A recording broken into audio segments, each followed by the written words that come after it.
नमस्कार दोस्तों, मैं सत्या भारद्वाज सर आप सभी का सहचर वाले प्लेटफॉर्म पे फिर से एक बार हार्दिक स्वागत करता हूं।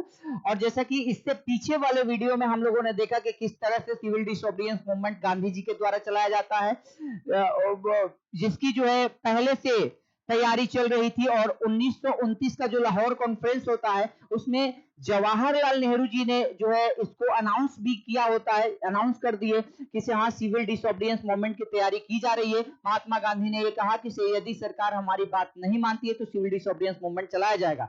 मैंने गांधी इरविन पैक्ट के बारे में भी बताया कि 1931 में गांधी इरविन पैक्ट हुआ, जिसके बाद गांधी जी तैयार हुए। गोलमेज सम्मेलन जो राउंड टेबल कॉन्फ्रेंस लंदन में रैमजे मैकडोनाल्ड के द्वारा वहां के ब्रिटिश प्राइम मिनिस्टर के द्वारा जो बुलाया गया था, वो दूसरे वाले गोलमेज सम्मेलन में राउंड टेबल कॉन्फ्रेंस में गांधी जी जाने के लिए तैयार हुए। 3 गोलमेज सम्मेलन हो गए, लेकिन तीनों का कोई रिजल्ट नहीं आया। और ऐसा हुआ कि जो तीसरा गोलमेज सम्मेलन था उसमें मैंने बताया कि तीनों गोलमेज सम्मेलन में भारत की तरफ से 2 ऐसे महत्वपूर्ण नेता, मोहम्मद अली जिन्ना मुस्लिम लीग की तरफ से, और आप देखेंगे कि दलितों की तरफ से दलितों के एक बड़े नेता माने जाते थे डॉक्टर भीमराव अंबेडकर जी।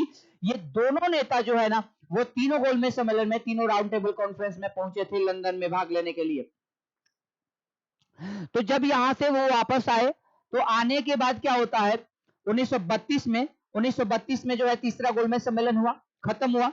उस टाइम पे उस समय ब्रिटिश अधिकारी जो है जिसका नाम था सैमुअल होर, तो सैमुअल होर ने एक 1935 में गवर्नमेंट ऑफ इंडिया बिल रखा। रैमजे मैकडोनाल्ड ने कहा कि ठीक है, तो government of India act 1935 bill pass कराया गया।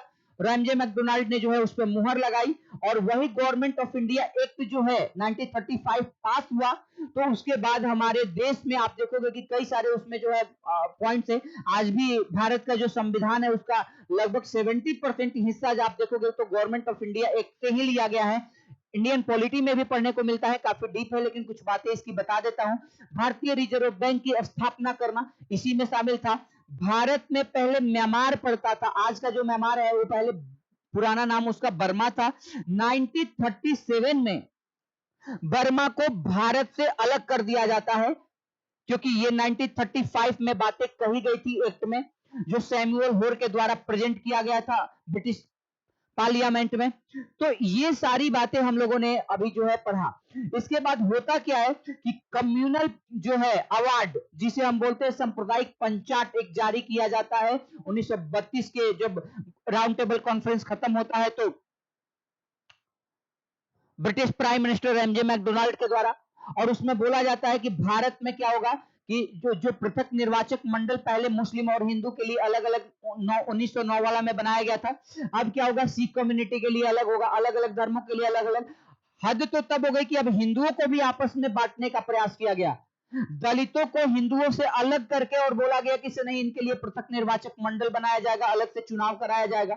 अब ये बातें डॉक्टर भीमराव अंबेडकर जी को अच्छा लगता है, लेकिन महात्मा गांधी ये समझ जाते हैं कि ये ब्रिटिश सरकार की एक ऐसी चाल है कि पहले तो हिंदू और मुस्लिम के नाम पे जो है हमको लड़वाया, लेकिन अब क्या कर रहा है कि अब हिंदुओं को ही तोड़ने का प्रयास कर रहा है। रैमजे मैकडोनाल्ड के द्वारा ये जो कम्युनल अवार्ड, जिसे सांप्रदायिक पंचाट कहा जाता है, अलग निर्वाचक मंडल बनाए जाने की बात कही जा रही है, तो ये हिंदुओं को तोड़ने का प्रयास किया जा रहा है। हिंदुओं से दलितों को अलग करना, उनके लिए अलग से निर्वाचन की व्यवस्था करना, ये कहां तक सही था।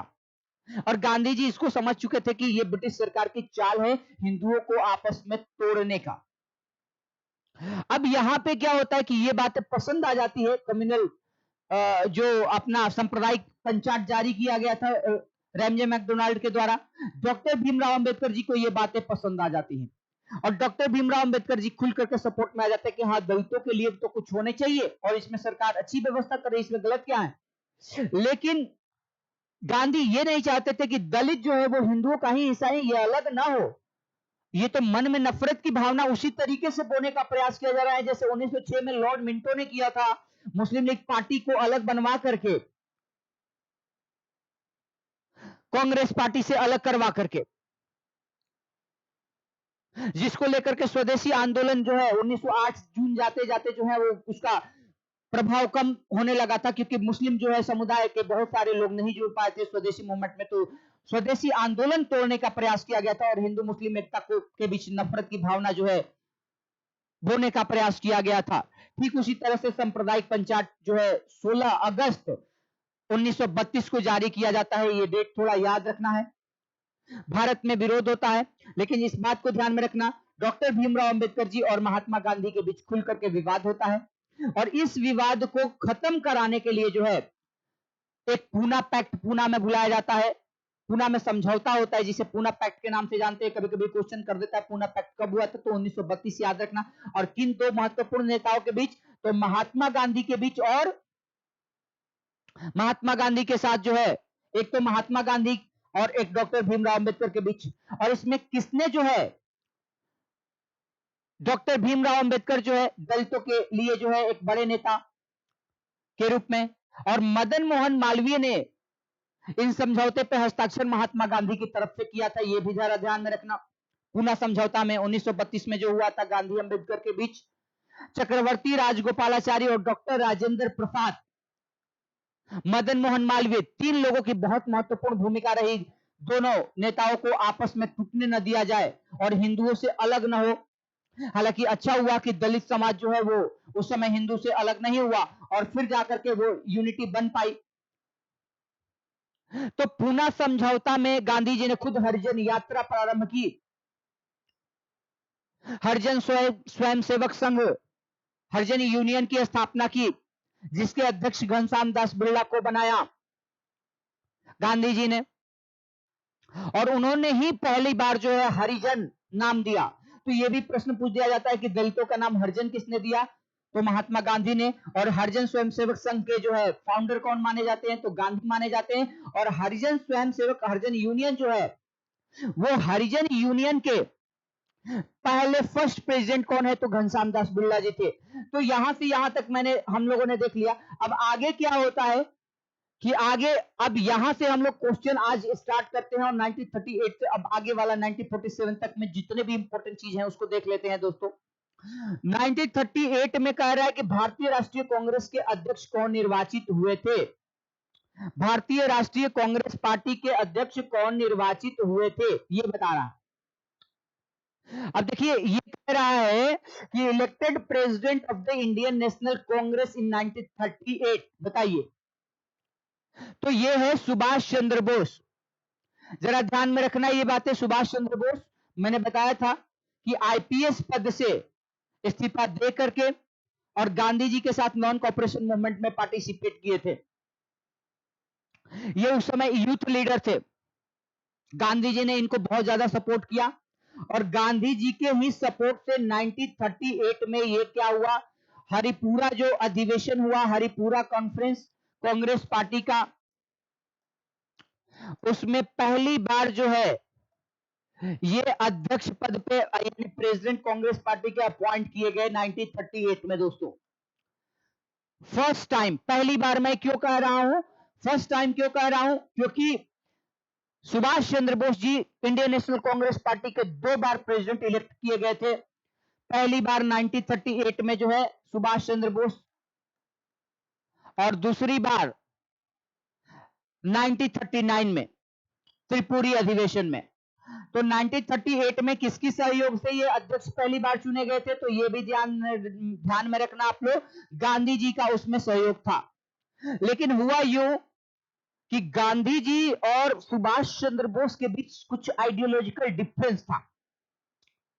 सुभाष चंद्र बोस का यह मानना था कि आजादी के लिए हमें थोड़ा स्ट्रगल करना पड़ेगा और कभी कभी अपने अधिकारों के लिए लड़ना, उसमें थोड़ी हिंसा हो जाए तो वो जायज है, फेयर है। ये कोई अनफेयर बातें नहीं, अनुचित बातें नहीं है। अधिकारों के लिए लड़ेंगे तो उसमें हिंसा जायज है।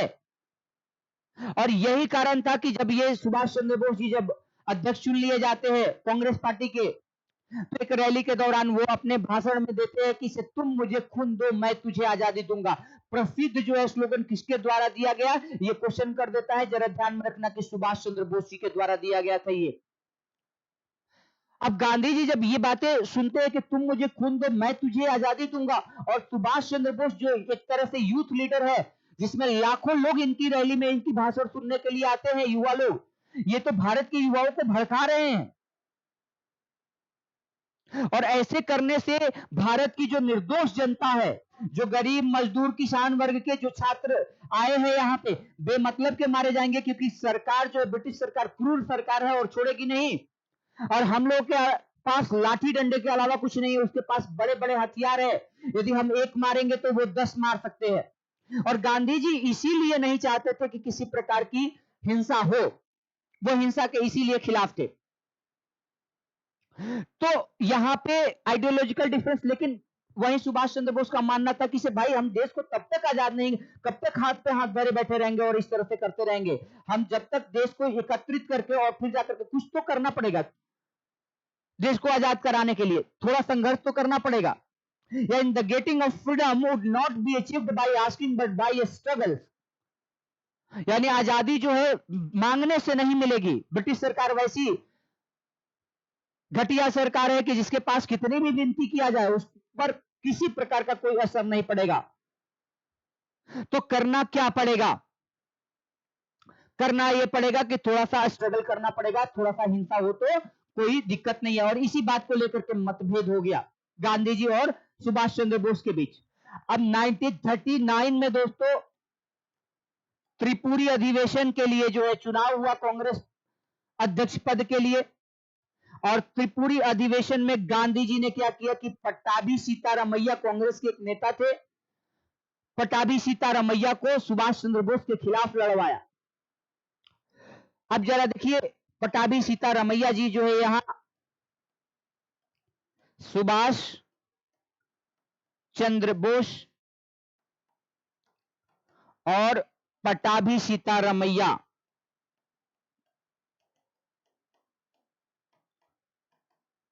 त्रिपुरी अधिवेशन के लिए चुनाव लड़ते हैं। और चुनाव में जो है पट्टाभी सीतारामैया की दोस्तों हार हो जाती है और सुभाष चंद्र बोस जी की त्रिपुरी अधिवेशन के लिए अध्यक्ष पद के लिए अपॉइंट कर लिए जाते हैं। प्रेसिडेंट कांग्रेस पार्टी के दूसरी बार चुनकर आ गए। जैसे ही ये पट्टाभी सीतारामैया की हार होती है, इसमें गांधी जी कहते हैं कि ये सुभाष चंद्र बोस की हार नहीं, पट्टाभी सीतारामैया की हार नहीं, यह मेरी हार है। और ये क्वेश्चन कई बार किया गया है कि ये किसका कथन है, लिख लीजिएगा। पट्टाभी सीतारामैया की हार नहीं, मेरी हार है। किसने कहा था? मेरी हार है। ये जो है स्टेटमेंट दिया गया गांधी जी के द्वारा त्रिपुरी अधिवेशन में पट्टाभी सीतारामैया के अध्यक्ष नहीं चुने जाने के बाद। क्योंकि सुभाष चंद्र बोस गांधी को एक गुरु की तरह देखते थे। हालांकि उनके पॉलिटिकल गुरु तो चित्तरंजन दास जी थे, जिनकी 1925 में जो है मृत्यु हो गई, जो स्वराज पार्टी के फाउंडर भी रहे। लेकिन इनसे बहुत ज्यादा पट्टाभी सुभाष चंद्र बोस और महात्मा गांधी के बीच काफी अच्छा कॉम्बिनेशन था।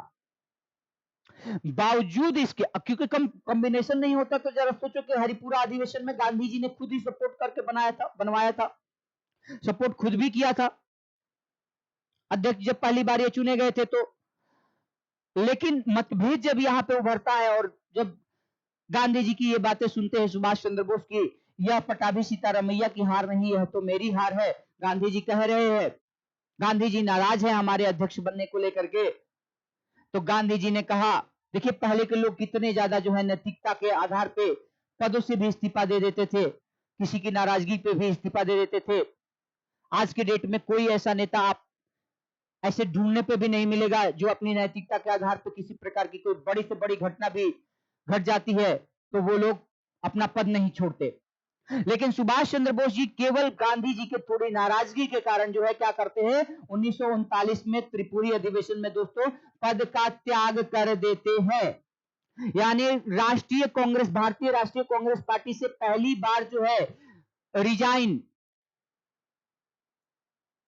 सुभाष चंद्र बोस ने कब दिया था, यह क्वेश्चन किया जा सकता है। आपका आंसर क्या होगा दोस्तों? आपका आंसर होगा कि 1939 में सुभाष चंद्र बोस ने अपना इस्तीफा दिया था, जब वो दूसरी बार कांग्रेस पार्टी के अध्यक्ष अपॉइंट हुए थे।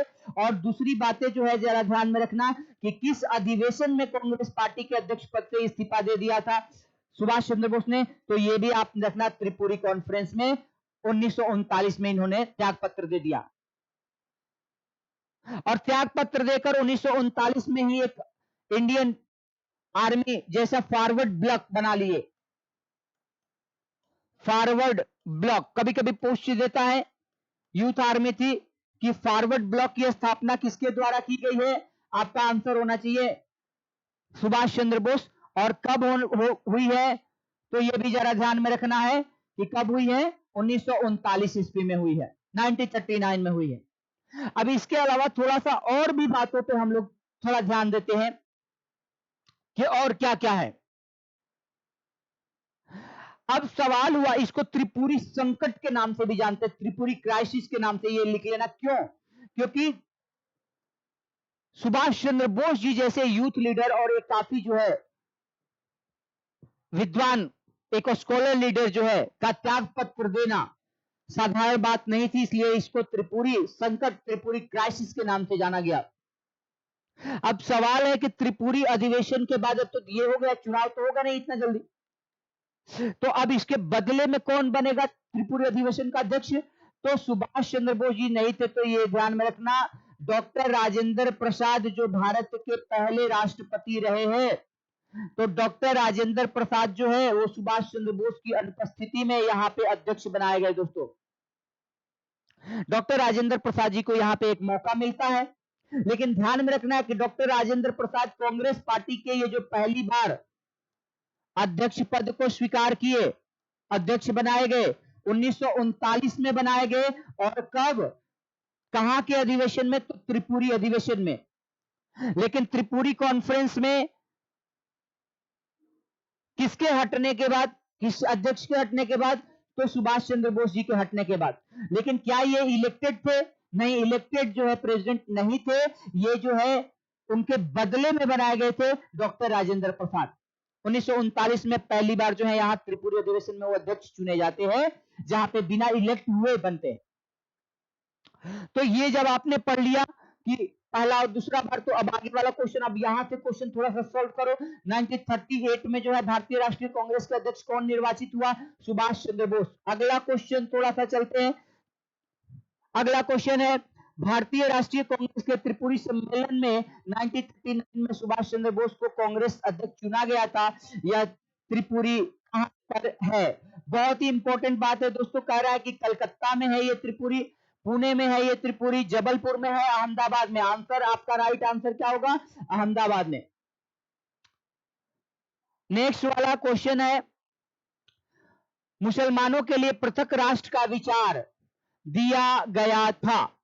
बहुत ही इंपॉर्टेंट, इसको हम एक टॉपिक के नाम से जानते हैं, डिमांड फॉर पाकिस्तान, पाकिस्तान की मांग। पाकिस्तान की मांग,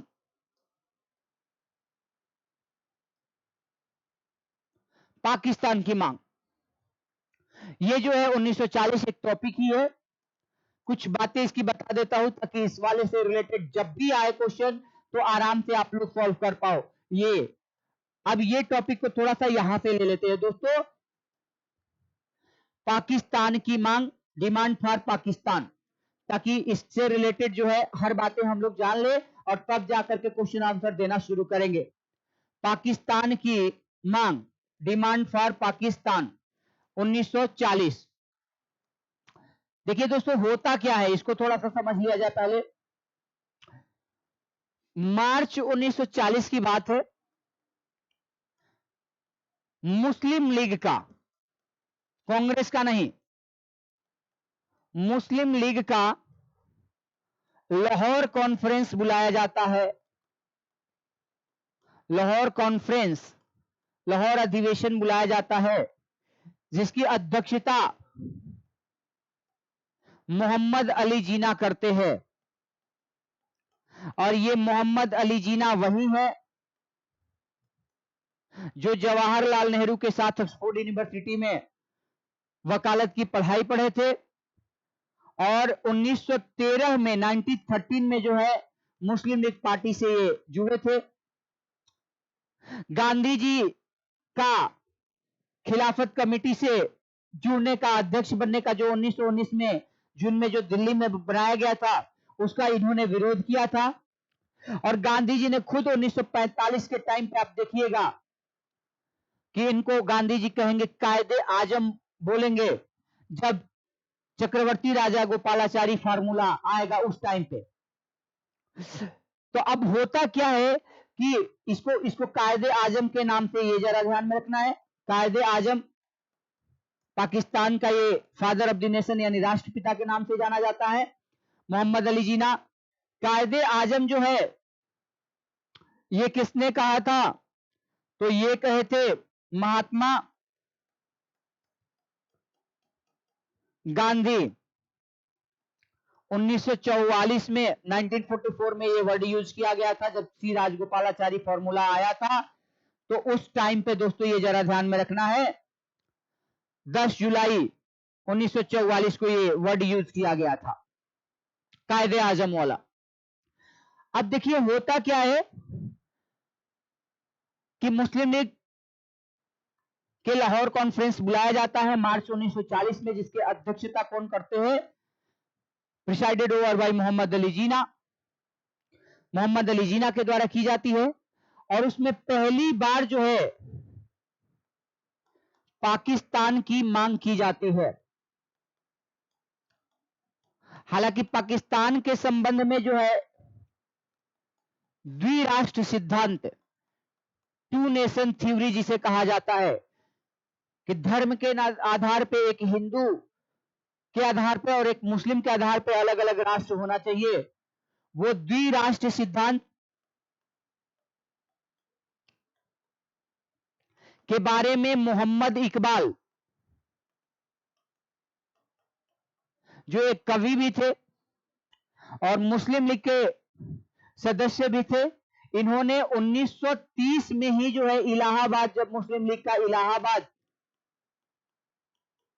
अधिवेशन हुआ था, तो मुस्लिम लीग के इलाहाबाद अधिवेशन में द्विराष्ट्र सिद्धांत की उन्होंने बात की थी, मोहम्मद इकबाल साहब ने। हालांकि उनका कतई ये मतलब नहीं था कि भारत से पूरी तरह से मुसलमान अलग होकर के एक अलग से कम्युनिटी, बल्कि वो भारत में ही चाहते थे। अब देखिए पाकिस्तान की मांग जो है यहां पे पहली बार जो रखी गई मुस्लिम लीग पार्टी के द्वारा आधिकारिक रूप से, तो वो रखी गई मार्च 1940 में मोहम्मद अली जिन्ना के नेतृत्व में, मोहम्मद अली जिन्ना के द्वारा। दोस्तों मोहम्मद अली जिन्ना कहता था कि हम पाकिस्तान से पीछे हटने के लिए तैयार नहीं है,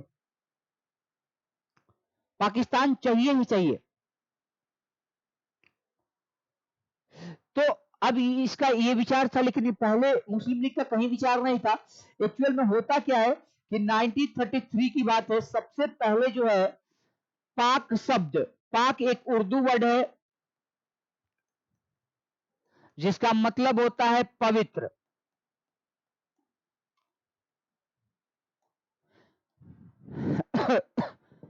पाक का मतलब होता है पवित्र, और ये वर्ड जो है रहमत अली चौधरी, ये भी ऑक्सफोर्ड यूनिवर्सिटी से पढ़े थे, तो रहमत अली चौधरी ने, वकील थे, पाक वर्ड का पहली बार यूज किया था 1939 में। बहुत इंपॉर्टेंट प्रश्न कई बार एग्जाम में भी बनाया गया है कि किसने पाक शब्द का पहली बार प्रयोग किया था? रहमत अली चौधरी ने किया था। और कब किया था? तो 1933 में किया था। आज ओनली केवल फैक्ट्स के बारे में हम बता रहे हैं, थोड़ा सा स्टोरी के माध्यम से बता रहे हैं ताकि आपके दिमाग में अच्छे से प्रवेश कर सके। काफी ज्यादा डिटेल में नहीं जा रहे हैं और जाना जरूरी भी नहीं है, इतना आप तैयार कर लेंगे तो आपके एग्जाम के लिए ये काफी है, सफिशियंट है। इसको जरूरी है कि आगे पीछे करके स्लाइड को और अच्छे से नोट्स बनाइए। अब ये होता क्या है कि रहमत अली चौधरी 1933 में पाक शब्द का प्रयोग करते हैं और पहली बार डिमांड रखा जाता है मुस्लिम लीग के द्वारा मोहम्मद अली जिन्ना के नेतृत्व में। लेकिन सवाल है कि किसने जो है ये मांग जब किया गया, पाकिस्तान की मांग किया गया मोहम्मद अली जिन्ना के द्वारा, तो पाकिस्तान कैसा होगा इसका रेजोल्यूशन, इसका प्रस्ताव जो रखा गया था, वो प्रस्ताव को तैयार किसने किया था? तो इस बात को ध्यान में रखना, प्रस्ताव को पाकिस्तान के, लिख लेना, पाकिस्तान के प्रस्ताव को यानी रूपरेखा को तैयार दो मुस्लिम लीडर, उस समय मुस्लिम लीग के सदस्य भी थे, उन्होंने तैयार किया था। एक का नाम था फजलुल हक और एक का नाम है हयात खान।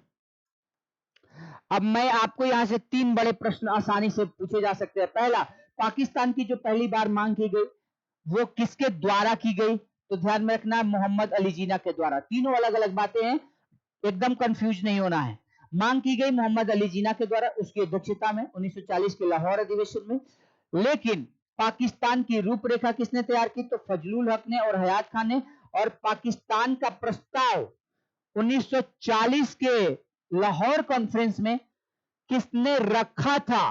तो प्रस्ताव की मांग किसने किया था? मोहम्मद अली जिन्ना ने।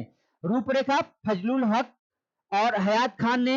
लेकिन प्रस्ताव रखा कौन था लाहौर वाले कॉन्फ्रेंस में? तो प्रस्ताव रखा था दोस्तों कौन? फजलुल हक ने। इस बात को जरा ध्यान में रखना है।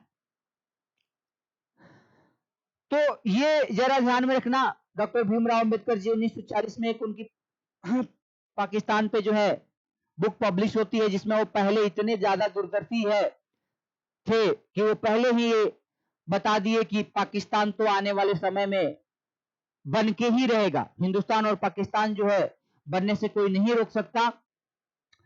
तो अब यहां पे जो है हमने क्या देखा कि पाकिस्तान की मांग से रिलेटेड कुछ इंपॉर्टेंट चीजें जो 1940 के पाकिस्तान मुस्लिम लीग के लाहौर कॉन्फ्रेंस से जुड़ी है। अब थोड़ा क्वेश्चन पे थोड़ा डिस्कस कर लेते हैं कि आखिर क्वेश्चन क्या कह रहा है।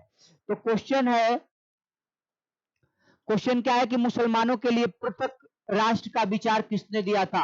अलग राष्ट्र यानी द्विराष्ट्र सिद्धांत, टू नेशन थ्योरी जिसे कहा जाता है। अभी मैंने बताया सर मोहम्मद इकबाल ने, जो एक कवि भी थे और ये जो मोहम्मद इकबाल है, इन्होंने कब दिया था? तो 1930 में। और मुस्लिम लीग का कहां का वो अधिवेशन था? तो वो अधिवेशन था दोस्तों इलाहाबाद अधिवेशन में। टू नेशन थ्योरी का डिमांड रखा था। इस बात को जरा ध्यान में रखना, द्विराष्ट्र सिद्धांत का विचार दिया था। नेक्स्ट वाला क्वेश्चन जो है कह रहा है कि भारतीय मुसलमानों के पृथक राज्य यानी अलग राज्य जो है, सेपरेट स्टेट, अलग से, के लिए पाकिस्तान शब्द का प्रयोग सबसे पहले किसने किया था? अभी मैंने आप लोगों को बताया था कि वो थे रहमत अली चौधरी।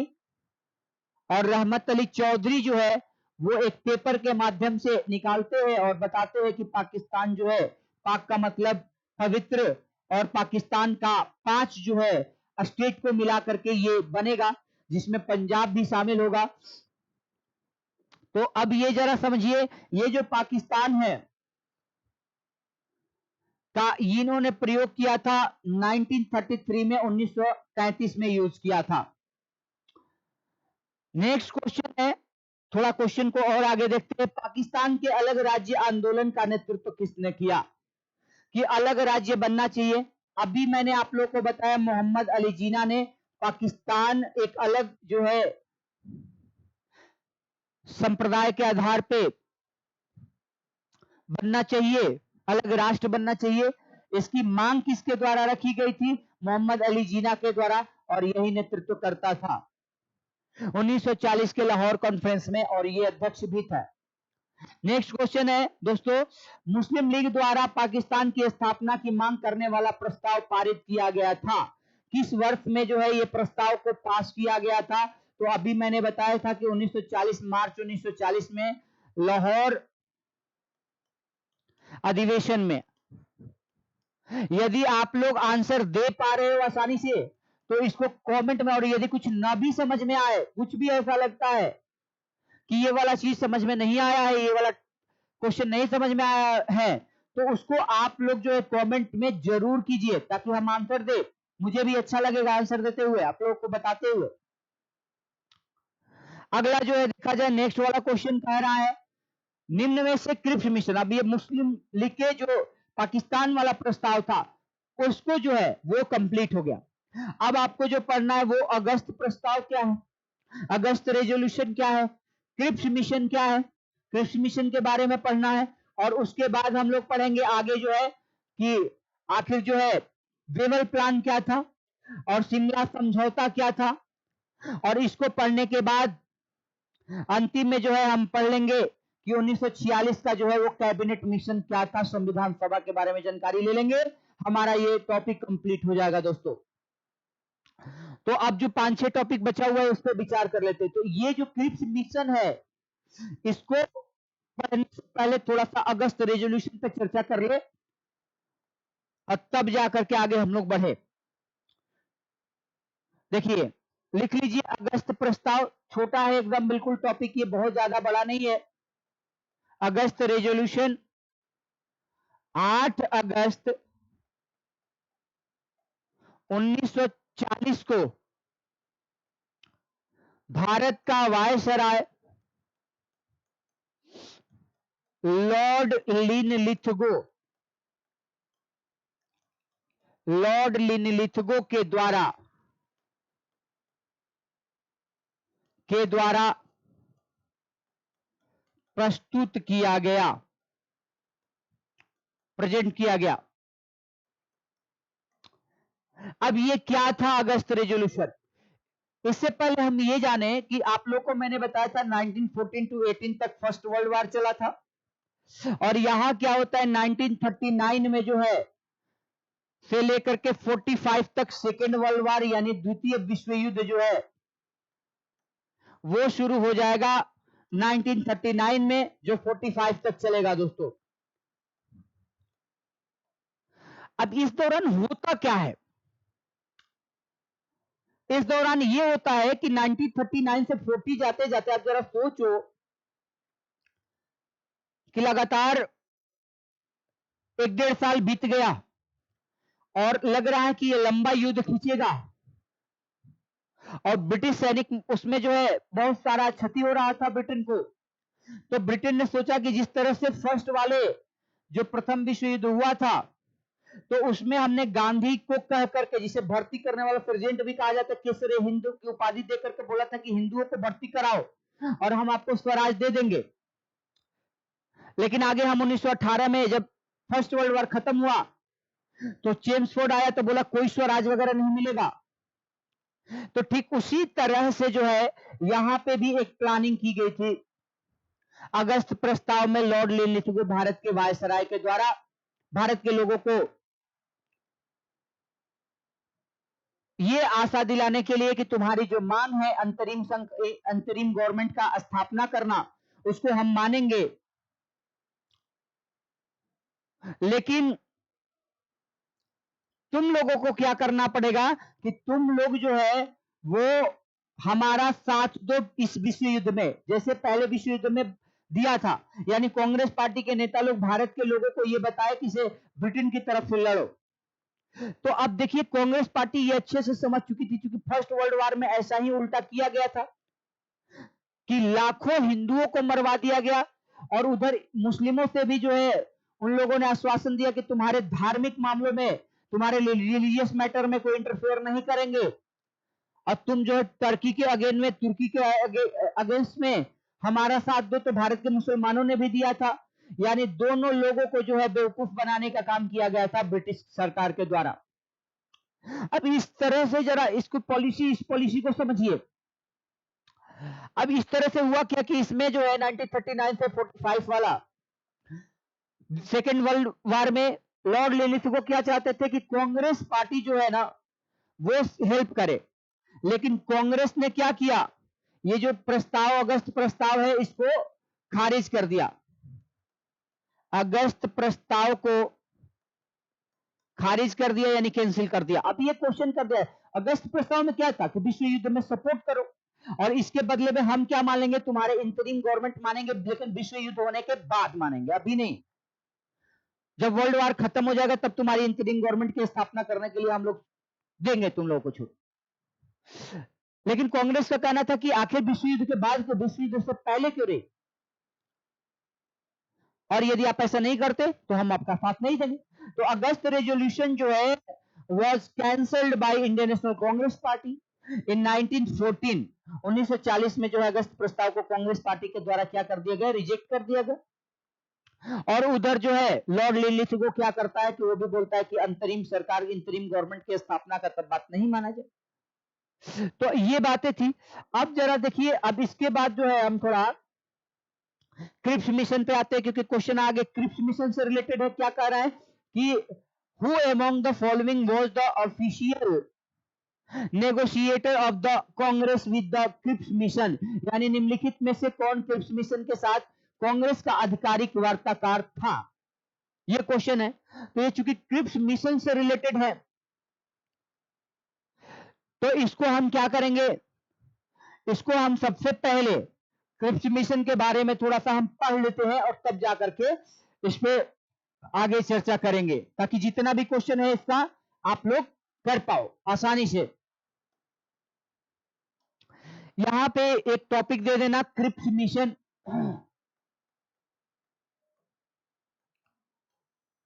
क्रिप्स मिशन ये ब्रिटेन का एक जो है 3 सदस्यीय ग्रुप है, जो उस समय सेकेंड वर्ल्ड वार के टाइम पे 1939 में Winston Churchill British prime minister बन चुका था। ये वही वाला विंस्टन चर्चिल है, क्या नाम है, विंस्टन चर्चिल। 1939 में ही बन गया रहेगा विश्व युद्ध के दौरान दोस्तों। और ये 45 तक, 45 में फिर कौन आएगा, ये है ब्रिटिश प्राइम मिनिस्टर। और अगला ब्रिटिश प्राइम मिनिस्टर इसके बाद जो आएगा, ये लिख लेना इधर, जिसका नाम होगा क्लाइमेंट रिचर्ड एटली, लेबर पार्टी का। और यही भारत की आजादी की घोषणा करेगा, आजादी की अनाउंसमेंट करेगा ये। थोड़ा सा ये देखिए, अब ये विंस्टन चर्चिल जो है पहले क्या था, कंजर्वेटिव पार्टी से सांसद था, ब्रिटिश सांसद था, ब्रिटिश एमपी था, मेंबर ऑफ पार्लियामेंट। और इसी ने जो है महात्मा गांधी के लिए, जब सेकेंड गोलमेज सम्मेलन में गांधी पहुंचे थे राउंड टेबल कॉन्फ्रेंस में, तो इसके लिए 1931 में इन्होंने एक वर्ड किया था गांधी के लिए यूज, बोला था कि ये गांधी जो है वो अर्धनग्न फकीर है। कभी कभी क्वेश्चन कर देता है हाफ नेक्ड फकीर, अर्धनग्न फकीर जो है गांधी को किसके द्वारा कहा गया, विंस्टन चर्चिल के द्वारा कहा गया था। और कब कहा गया, तो 1931 में कहा गया। और कहां पे ये शब्द प्रयोग किया गया था, तो ये भी ध्यान में रखना, लंदन में, जब सेकेंड गोलमेज, और किस गोलमेज सम्मेलन के टाइम पे ये कहा गया था अर्धनग्न फकीर, तो 1931 में जो सेकेंड गोलमेज सम्मेलन है, राउंड टेबल कॉन्फ्रेंस है, उस दौरान ये किया गया था यूज। अब आगे देखते हैं कि क्लाइमेट रिचर्ड एटली अनाउंस किया, इसके बाद बनता है। और कब से कब तक रहता है, तो 1945 से लेकर के और 51 तक जो है, इसी के समय में भारत आजाद हुआ। लेबर पार्टी से ये प्रधानमंत्री था, British prime minister Clement Richard Attlee, जो साइमन कमीशन में भी एक सदस्य के रूप में आया था ये। अब जरा देखिए, अब नेक्स्ट मैं बताता हूं कि क्रिप्स मिशन कितने लोगों का ग्रुप है, 3 सदस्यीय ग्रुप है, 3 सदस्यीय समूह है, 3 मेंबर है। और 3 मेंबर में कौन कौन है, प्रधानमंत्री उस टाइम पे कौन है जब ये 1942 में भारत आएगा, तो विंस्टन चर्चिल। यानी क्रिप्स मिशन को भेजा किसके द्वारा गया था, विंस्टन चर्चिल के द्वारा भेजा गया था। और 3 सदस्य में कौन कौन से सदस्य थे, तो ये लिख लेना, पहला Sir Stafford Cripps. Sir Stafford Cripps ये इसका क्या था, अध्यक्ष था, प्रेसिडेंट था। Sir Stafford Cripps was the president of Cripps mission. And this, ये जो ग्रुप है इसमें टोटल मेंबर क्या कितने थे, 3 मेंबर थे।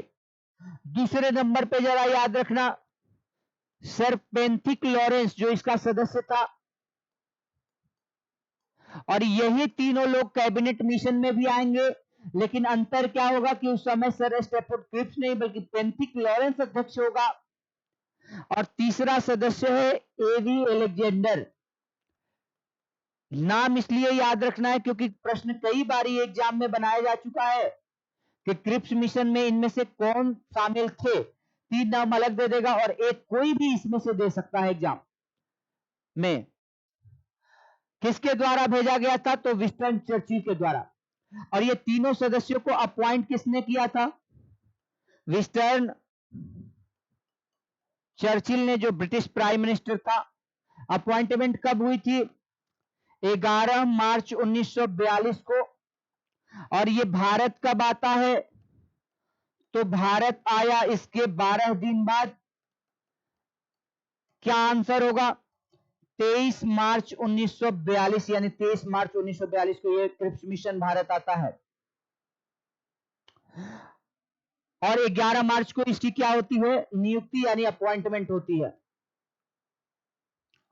अब आप लोगों ने इतना देख लिया कि हाँ ये 23 मार्च को आता है, लेकिन आने के बाद ये क्या कहता है, ये इसको जो है ये क्या कहता है, क्रिप्स मिशन, इसका आने का भारत के पीछे उद्देश्य क्या है, भारत क्यों आया, तो भारत आया क्योंकि विंस्टन चर्चिल ने बोला कि देखो भारत की जो मांग है कि हाँ हम संविधान सभा बना दीजिए ताकि हम अपना संविधान बनाएंगे, संविधान सभा का गठन कर दीजिए, संविधान सभा कॉन्स्टिट्यूएंट असेंबली का एस्टेब्लिशमेंट किया जाना चाहिए। ये कांग्रेस पार्टी की डिमांड थी, उसको हम मानेंगे। और दूसरी बात है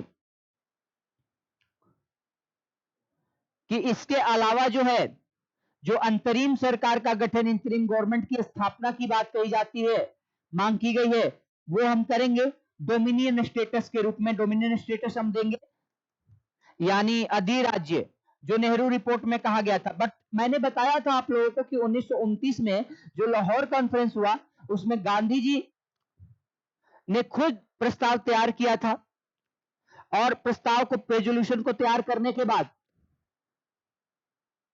उन्होंने खुद अनाउंस भी करवाया था लाहौर कॉन्फ्रेंस में, जवाहरलाल नेहरू ने जो अध्यक्षता की थी जवाहरलाल नेहरू के द्वारा, कि हमें डोमिनियन स्टेटस अधिराज्य नहीं चाहिए,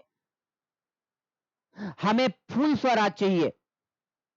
तो अब डोमिनियन स्टेटस की बात कांग्रेस के एजेंडे में नहीं था। अब था कि हमें पूर्ण स्वराज चाहिए, आप यहां से जाओ, सेंट्रल गवर्नमेंट और स्टेट गवर्नमेंट दोनों में हमारी सरकार, हम अपना देश को चलाना जानते हैं, हम चला लेंगे, आपकी यहां पे कोई जरूरत नहीं है। तो डोमिनियन स्टेटस पे ही अभी वो लोग रट लगाए थे कि ठीक है हम आपको डोमिनियन स्टेटस देंगे यानी अधिराज्य का दर्जा देंगे। कांग्रेस पार्टी जब आया तो क्रिप्स प्रस्ताव यानी क्रिप्स रेजोल्यूशन क्रिप्स मिशन ने जो रखा कांग्रेस के समक्ष, उस क्रिप्स प्रस्ताव को कांग्रेस ने क्या किया कि क्रिप्स प्रस्ताव को कैंसिल कर दिया। और ध्यान में रखिएगा इस क्रिप्स प्रस्ताव को कैंसिल करने में किसका, कौन कांग्रेस पार्टी की तरफ से आधिकारिक वार्ताकार थे, तो जवाहरलाल नेहरू क्रिप्स मिशन से बात करने वाले में, और अब्दुल कलाम आजाद,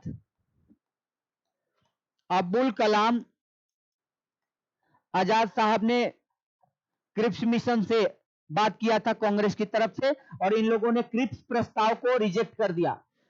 क्यों रिजेक्ट किया गया क्रिप्स प्रस्ताव, इसलिए रिजेक्ट किया गया क्योंकि जवाहरलाल नेहरू और अब्दुल कलाम आजाद जी ने कहा कि संविधान सभा का जो गठन है, तो संविधान सभा का, इंडियन कॉन्स्टिट्यूएंट असेंबली का जो गठन है, एस्टेब्लिशमेंट है, वो युद्ध के बाद क्यों, युद्ध से पहले क्यों नहीं? और क्रिप्स मिशन कह क्या रहा था? ये तीनों लोग क्या कह रहे थे कि ये दोनों काम जो किया जाएगा, डोमिनियन स्टेटस देने का, अधिराज्य देने का और संविधान सभा के गठन का, ये दोनों के दोनों जो है युद्ध समाप्ति के बाद, ये युद्ध के बाद क्रिप्स मिशन का यही प्रस्ताव था।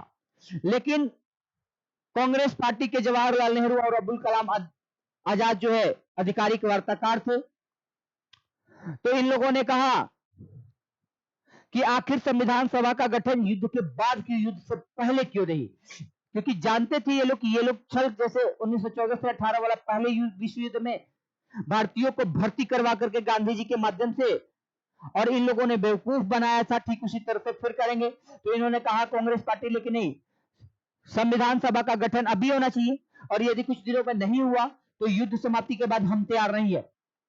तो इस बात पे असहमति कांग्रेस की बनी। कांग्रेस ने कहा कि हम रिजेक्ट करते हैं। और दूसरा कि डोमिनियन स्टेटस तो चाहिए ही नहीं, अधिराज्य नहीं चाहिए, इसीलिए तो हमने नेहरू रिपोर्ट को भी खारिज कर दिया। हमें क्या चाहिए? हमें पूर्ण स्वराज, जो कांग्रेस पार्टी की डिमांड है उसको पूरा करो। तो इन दोनों ही बातों पे नहीं जो है सहमति बन पाई। महात्मा गांधी ने कहा कि ये क्रिप्स प्रस्ताव, क्रिप्स रेजोल्यूशन एक पोस्ट डेटेड चेक की तरह है, ऐसे एक दिवालिया बैंक की चेक की तरह है जिसमें बैंक में पैसा ही नहीं है, लेकिन चेक दे दिया गया है, वो बाउंस कर गया। तो अब ये भी जरा ध्यान में रखना, कभी कभी बोल देता है कि किस मिशन को, किस प्रस्ताव को जो है गांधी जी के द्वारा ये कहा गया था कि ये पोस्ट डेटेड चेक है, यानी पोस्ट डेटेड चेक की तरह है। तो वो कहा था क्रिप्स प्रस्ताव को। अब इसमें देखते हैं कि ये सारी बातें क्रिप्स मिशन से रिलेटेड हम लोगों ने पढ़ लिया। अब इस क्वेश्चन को सॉल्व करते हैं। क्वेश्चन क्या कह रहा है कि कौन जो क्रिप्स मिशन के साथ कांग्रेस पार्टी की तरफ से आधिकारिक वार्ताकार था? अभी मैंने कहा जवाहरलाल नेहरू थे और मौलाना आजाद थे। आंसर देखिए, ये तीसरे में दिया हुआ है, तो इसका आंसर क्या हो जाएगा? पंडित जवाहरलाल नेहरू और मौलाना आजाद आधिकारिक वार्ताकार कांग्रेस की तरफ से थे। नेक्स्ट पॉइंट कह रहा है कि भारत में क्रिप्स मिशन कब आया? अभी मैंने बताया 1942 में। वो डेट क्या था? 23 मार्च। और किसके द्वारा भेजा गया था? तो विंस्टन चर्चिल के द्वारा। विंस्टन चर्चिल जो ब्रिटिश प्राइम मिनिस्टर था, दो बात लेकर के आया था। डोमिनियन स्टेटस दिया जाएगा युद्ध समाप्ति के बाद। कांग्रेस कहती थी कि नहीं, हमें पूर्ण स्वराज चाहिए, इस बात पे बात नहीं बन पाई। और दूसरी बात इन्होंने कहा कि संविधान सभा का कॉन्स्टिट्यूएंट असेंबली का गठन किया जाएगा, लेकिन युद्ध के बाद। कांग्रेस कही किसी नहीं, युद्ध से पहले होना चाहिए। और इसी बात पे जो है एक क्रिप्स मिशन भारत से लौट गया। तो दोस्तों होता क्या है कि अब अगला क्वेश्चन थोड़ा देखा जाए। निम्नलिखित प्रधानमंत्रियों में से किसने भारत में क्रिप्स मिशन भेजा था? देखिए विंस्टन चर्चिल। आगे आंसर, और विंस्टन चर्चिल ने ही इसको अपॉइंट किया था। आपको बताया था 11 मार्च 1942 को, और 12 दिन के बाद यानी 23 मार्च को भारत वो आ गया था क्रिप्स मिशन। नेक्स्ट क्वेश्चन कह रहा है कि 14 जुलाई 1942 को कांग्रेस कार्य समिति द्वारा भारत छोड़ो आंदोलन का प्रस्ताव कहां पर पारित किया गया? बहुत इंपॉर्टेंट क्वेश्चन। अब मैंने क्रिप्स मिशन भी पढ़ा दिया आपको, अगस्त रेजोल्यूशन हो गया, सुभाष चंद्र बोस से रिलेटेड बातें हो गई। ये वही सुभाष चंद्र बोस है जो आगे जाकर के न केवल फॉरवर्ड ब्लॉक 1939 में बनाए थे, बल्कि आजाद हिंद फौज आईएनए का भी, इंडियन नेशनल आर्मी का भी गठन किए थे सिंगापुर में। ये जरा ध्यान में रखना है 1943 में। और आजाद हिंद फौज से रास बिहारी बोस भी जुड़े हुए थे, जो देश के एक बहुत बड़े क्रांतिकारी थे। अब अगला मैं बता रहा हूं कि ये जो है भारत छोड़ो आंदोलन कह रहा है कि 14 जुलाई 1942 को, पहले तो ये जान लीजिए कि भारत में महात्मा गांधी के द्वारा, या भारत का अंतिम जो है मूवमेंट कहा जाए, लास्ट मूवमेंट जो महात्मा गांधी के द्वारा चलाया गया, वो था क्विट इंडिया मूवमेंट, यानी भारत छोड़ो आंदोलन, जो 8 अगस्त 1942 को 1942 को ग्वालियर टैंक के मैदान से मुंबई से चलाया गया था। और यहीं पे मुंबई में ही ये प्रस्ताव को पास किया गया था। जरा याद रखना, बंबई में इसको भारत छोड़ो आंदोलन के प्रस्ताव को पास किया गया था। अब एक बात है, आपने ये देख लिया। अब आगे थोड़ा सा क्वेश्चन इससे रिलेटेड और करते हैं। अगला क्वेश्चन है 8 अगस्त 1942 को भारत छोड़ो आंदोलन कहां से प्रारंभ हुआ? अभी मैंने बताया आप लोगों को कि मुंबई से हुआ। 8 अगस्त 1942 को याद रखना है। क्विट इंडिया मूवमेंट और किसके नेतृत्व में हुआ था? महात्मा गांधी जी के नेतृत्व में हुआ, लीडरशिप में हुआ। और कहां से? बंबई के ग्वालियर टैंक के मैदान से।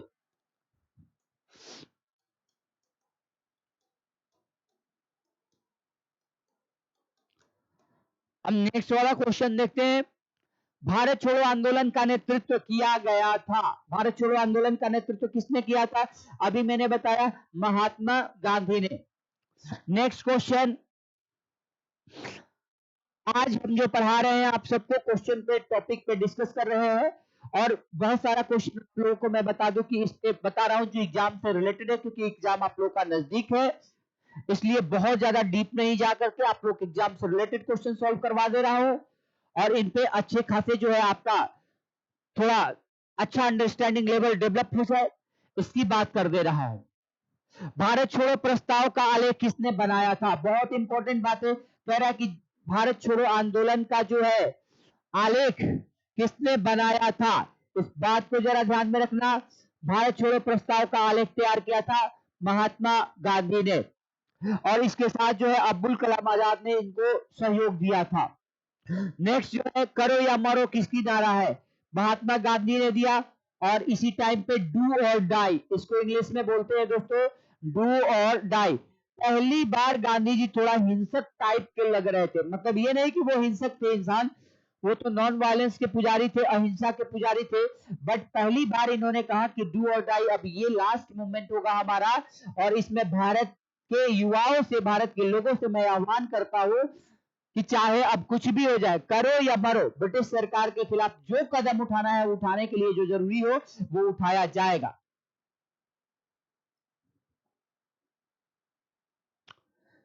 महात्मा गांधी के इस आक्रामक रवैये को देखते हुए,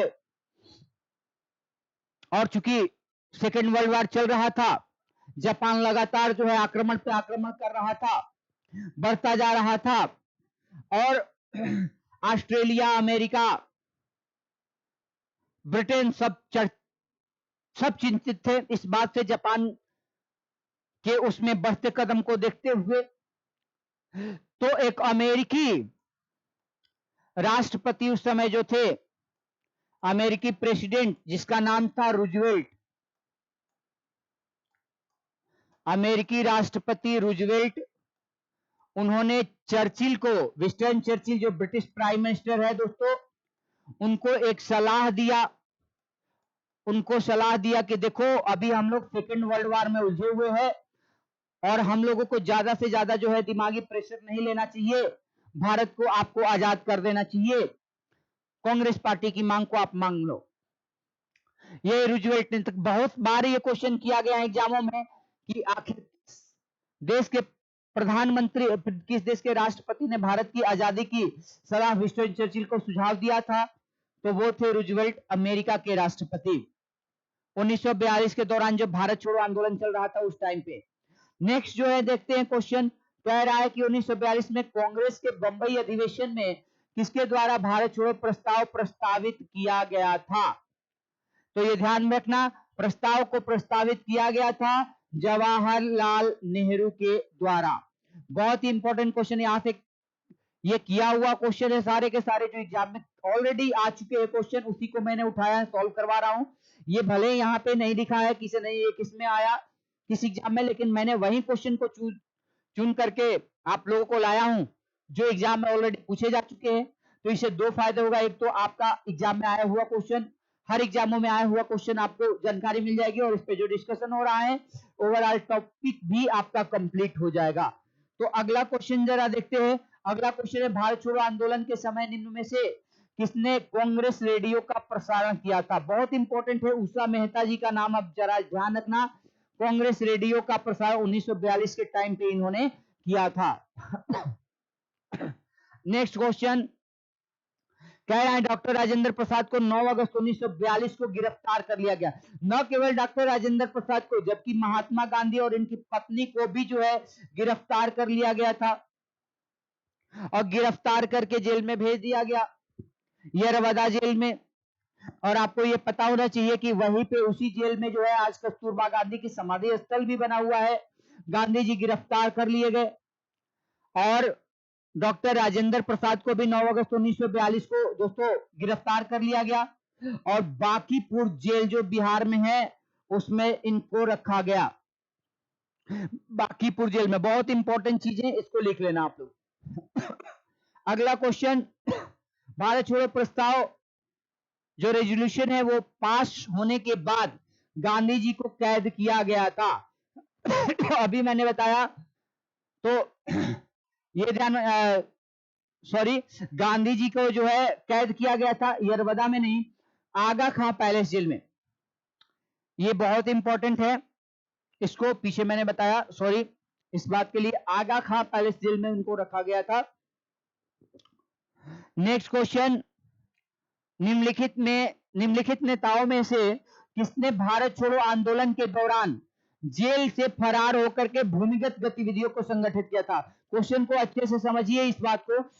Who among the following leaders escaped from jail and organized underground activities during the Quit India movement? यानी छिप करके भूमिगत जो है गतिविधियों को संगठित करने का काम किसने किया था? तो ये याद रखना है, वो नाम है जयप्रकाश नारायण।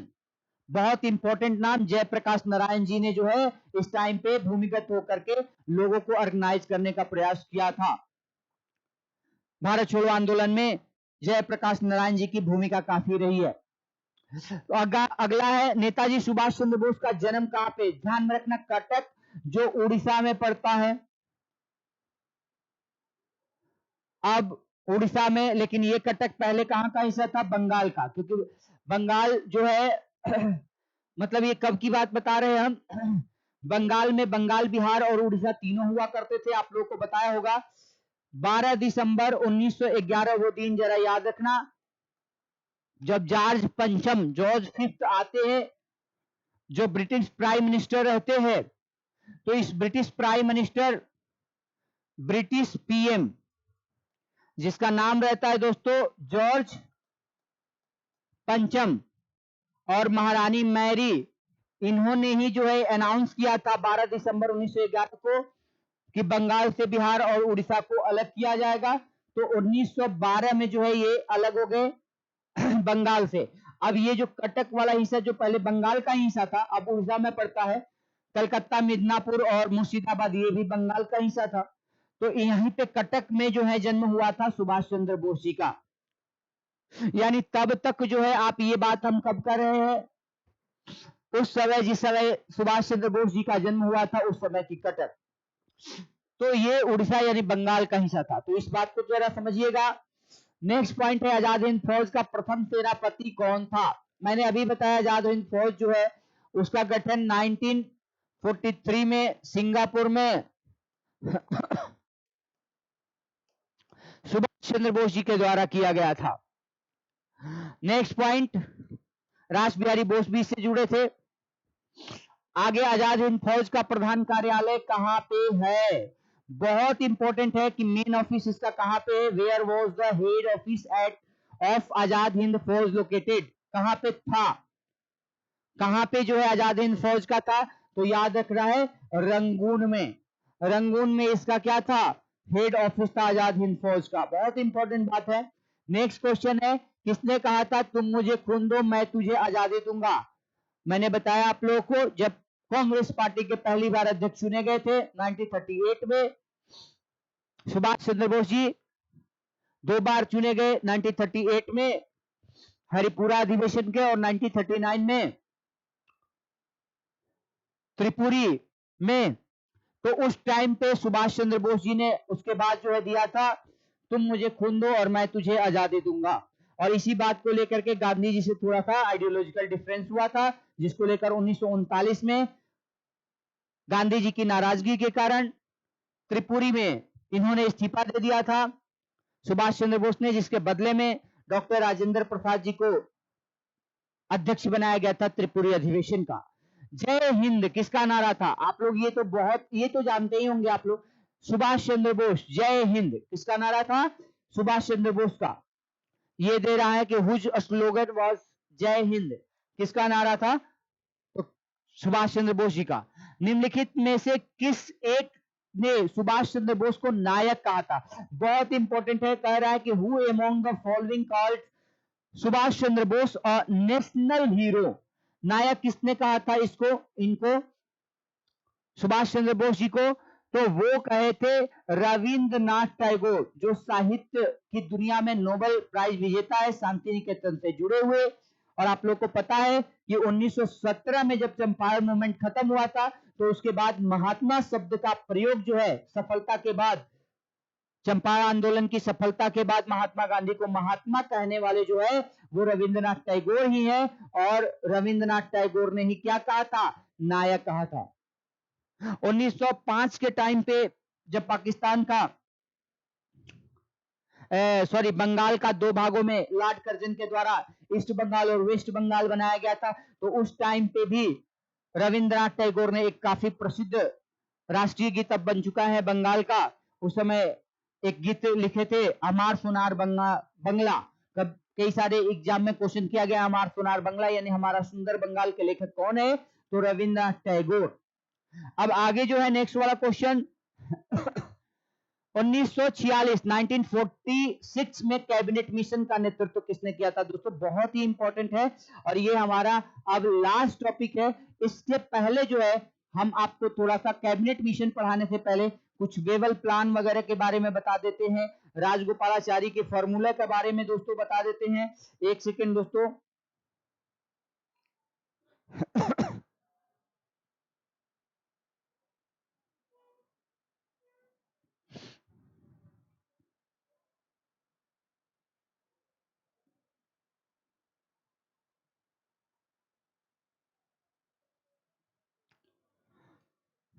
तो 3 टॉपिक और भी, छोटा छोटा टॉपिक है, उसको थोड़ा सा एग्जाम में क्वेश्चन कर लिया जाता है, तो इसको पढ़ लिया जाए। एक तो जो है पढ़ लिया जाए कि राजा जी फॉर्मूला क्या है, जिसे राजा जी फॉर्मूला, ये सी राजगोपालाचारी फॉर्मूला के नाम से, राजगोपालाचारी फॉर्मूला के नाम से भी जानते हैं दोस्तों इसको, चक्रवर्ती राजा गोपालाचारी फॉर्मूला। एक्चुअल में क्या होता है कि 1942 में आपको मैंने बताया कि गिरफ्तार कर लिया जाता है, अरेस्ट कर लिया जाता है गांधी जी को, और गांधी जी जो है जेल से छूटने के बाद, ये जरा ध्यान में रखना, गिरफ्तार जब किया गया और जेल से छूटने के बाद जब ये आते हैं तो देखते हैं कि भाई मुस्लिम लीग पार्टी के द्वारा 1940 में जो लाहौर में बैठक हुई थी, उसमें प्रस्ताव को मुस्लिम लीग के द्वारा पास कर दिया गया है, पाकिस्तान की मांग की जा रही है। और मोहम्मद अली जिन्ना यहां तक कि क्रिप्स मिशन के सामने भी ये बात रखे, ये मतलब अभी भारत छोड़ो आंदोलन चल रहा है, लेकिन इन लोगों को ये समझ में इनको नहीं आ रहा है कि नहीं अभी आजादी का वक्त है, किसी तरह से जो है पहले आजाद हो जाया जाए। तो गांधी जी चिंतित थे, गांधी जी नहीं चाहते थे कि हमारे देश का बंटवारा हो, क्योंकि वो जानते थे कि जब बंटवारा होगा तो हिंदू मुस्लिम जो है इसमें कई सारे, और हुआ वही जो गांधी नहीं चाहते थे, देश का बंटवारा तो हुआ, लेकिन उस बंटवारा बहुत सारे जो है निर्दोष जनता, चाहे वो हिंदू जनता हो या मुस्लिम जनता, उनकी लाश के तले हुआ। और गांधी जी ने ये कहा था कि बंटवारा जब भी होगा तो हमारे लाश के तले होगा, यानी हम जो है इस बंटवारा के समर्थक नहीं है। वो गांधी जी जो साउथ अफ्रीका में इंडियन और साउथ अफ्रीकन लोगों के लिए 21 साल तक जो है लड़े अंग्रेजों से, और भारत में आने के बाद 1917 में जो है साबरमती आश्रम बना करके एक सन्यासी जीवन 1947 तक, 1948 में जब वो मरे हैं, तो उस टाइम तक जो है गांधी जी एक सन्यासी की भांति जीते रहे। भारत के लिए उन्होंने बहुत बड़े बलिदान दिया, भारत की आजादी के लिए उन्होंने बहुत जो है काम किया, लेकिन अंतिम में वो निराश हो गए भारत और पाकिस्तान के बंटवारा के लिए। लेकिन जरा देखिए कि मोहम्मद अली जिन्ना और जवाहरलाल नेहरू के इस चाहत ने दोस्तों देश का जो है पूरी तरह से बंटवारा कर दिया। अब ज्यादा कुछ आगे तो हम नहीं बोलेंगे, क्योंकि आप लोगों को केवल जो है इस बात को समझना है। जवाहरलाल नेहरू जो है प्रधानमंत्री बनना चाहते थे कि हम प्रधानमंत्री बनेंगे, और एक तरफ जो है मोहम्मद अली जिन्ना चाहता था कि नहीं हम बनेंगे, और दोनों के आपसी झगड़े, जबकि दोनों दोस्त थे, उत्तर प्रदेश के रहने वाले, ऑक्सफोर्ड यूनिवर्सिटी में भी पढ़े थे, लेकिन दोनों के झगड़े ने इस हद तक आगे बढ़ गया कि वो बंटवारा हो गया। अब मैं ज्यादा ये चूंकि नहीं आगे बताना चाहूंगा, बस आप क्वेश्चन आंसर को ये थोड़ा सा ये कर लेते हैं कि मतलब इसके विवाद में मैं नहीं पढ़ना चाहूंगा, लेकिन इसको थोड़ा सा समझ लेते हैं कि आखिर इसमें किसका दोष था या क्या था। जो हुआ वो परिस्थितियों के अनुसार हुआ उस टाइम का। तो देखिए 1942 में गिरफ्तार गांधी जी हुए। छूटने के बाद आते हैं तो चक्रवर्ती राजगोपालाचारी को गांधी जी क्या करते हैं कि गांधी जी एक मीटिंग बुलाते हैं, दोनों का एक मीटिंग होता है दोस्तों, याद रखना 10 जुलाई 1944 को 1944 को, और इन दोनों के बीच गांधी जी और राजा चक्रवर्ती राजगोपालाचारी जो मद्रास कोर्ट के एक वकील भी हुआ करते थे,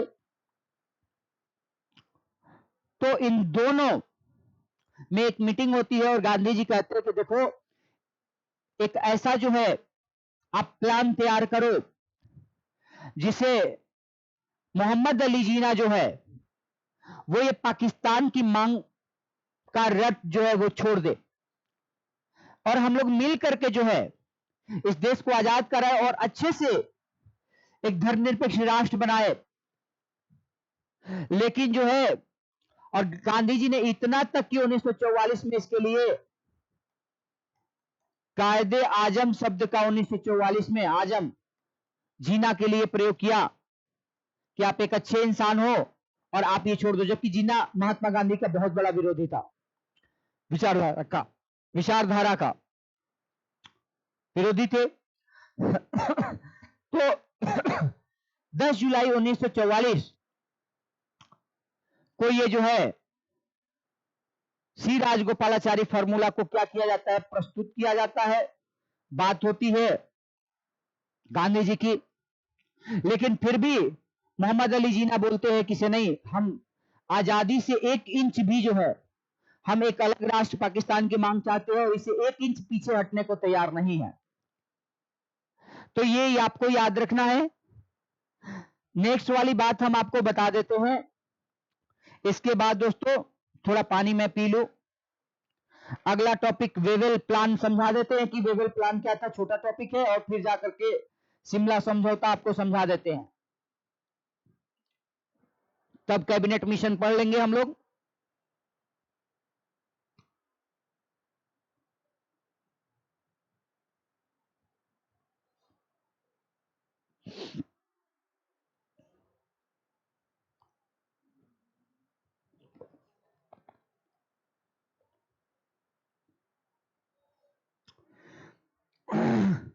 अगला है वेवेल प्लान। अब यहां वेवेल कौन है, तो वेवेल जो है भारत का वायसराय है दोस्तों, जरा याद रखना है, भारत का वायसराय है। वेवेल योजना वेवेल प्लान के नाम से जानी जाती है, और इसका डेट याद रखना है कि वेवेल योजना कब लाई गई थी। भारत के वायसराय, ब्रिटिश वायसराय के द्वारा, लॉर्ड वेवेल के द्वारा।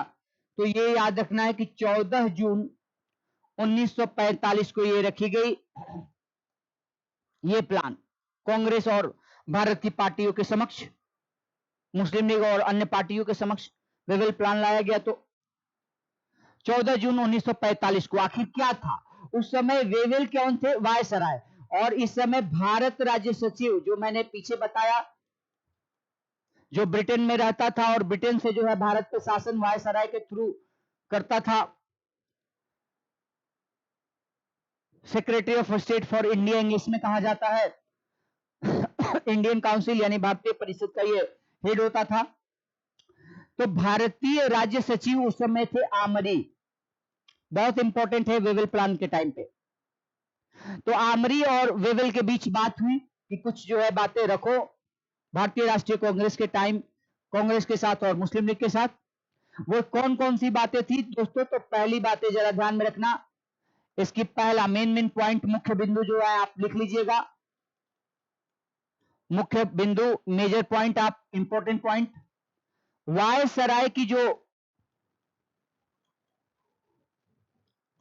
कार्यकारिणी परिषद होती थी, यानी एग्जीक्यूटिव काउंसिल होती थी, जो एडवाइजर की तरह काम करती थी, कार्यकारिणी परिषद, एग्जीक्यूटिव काउंसिल ऑफ वायसराय।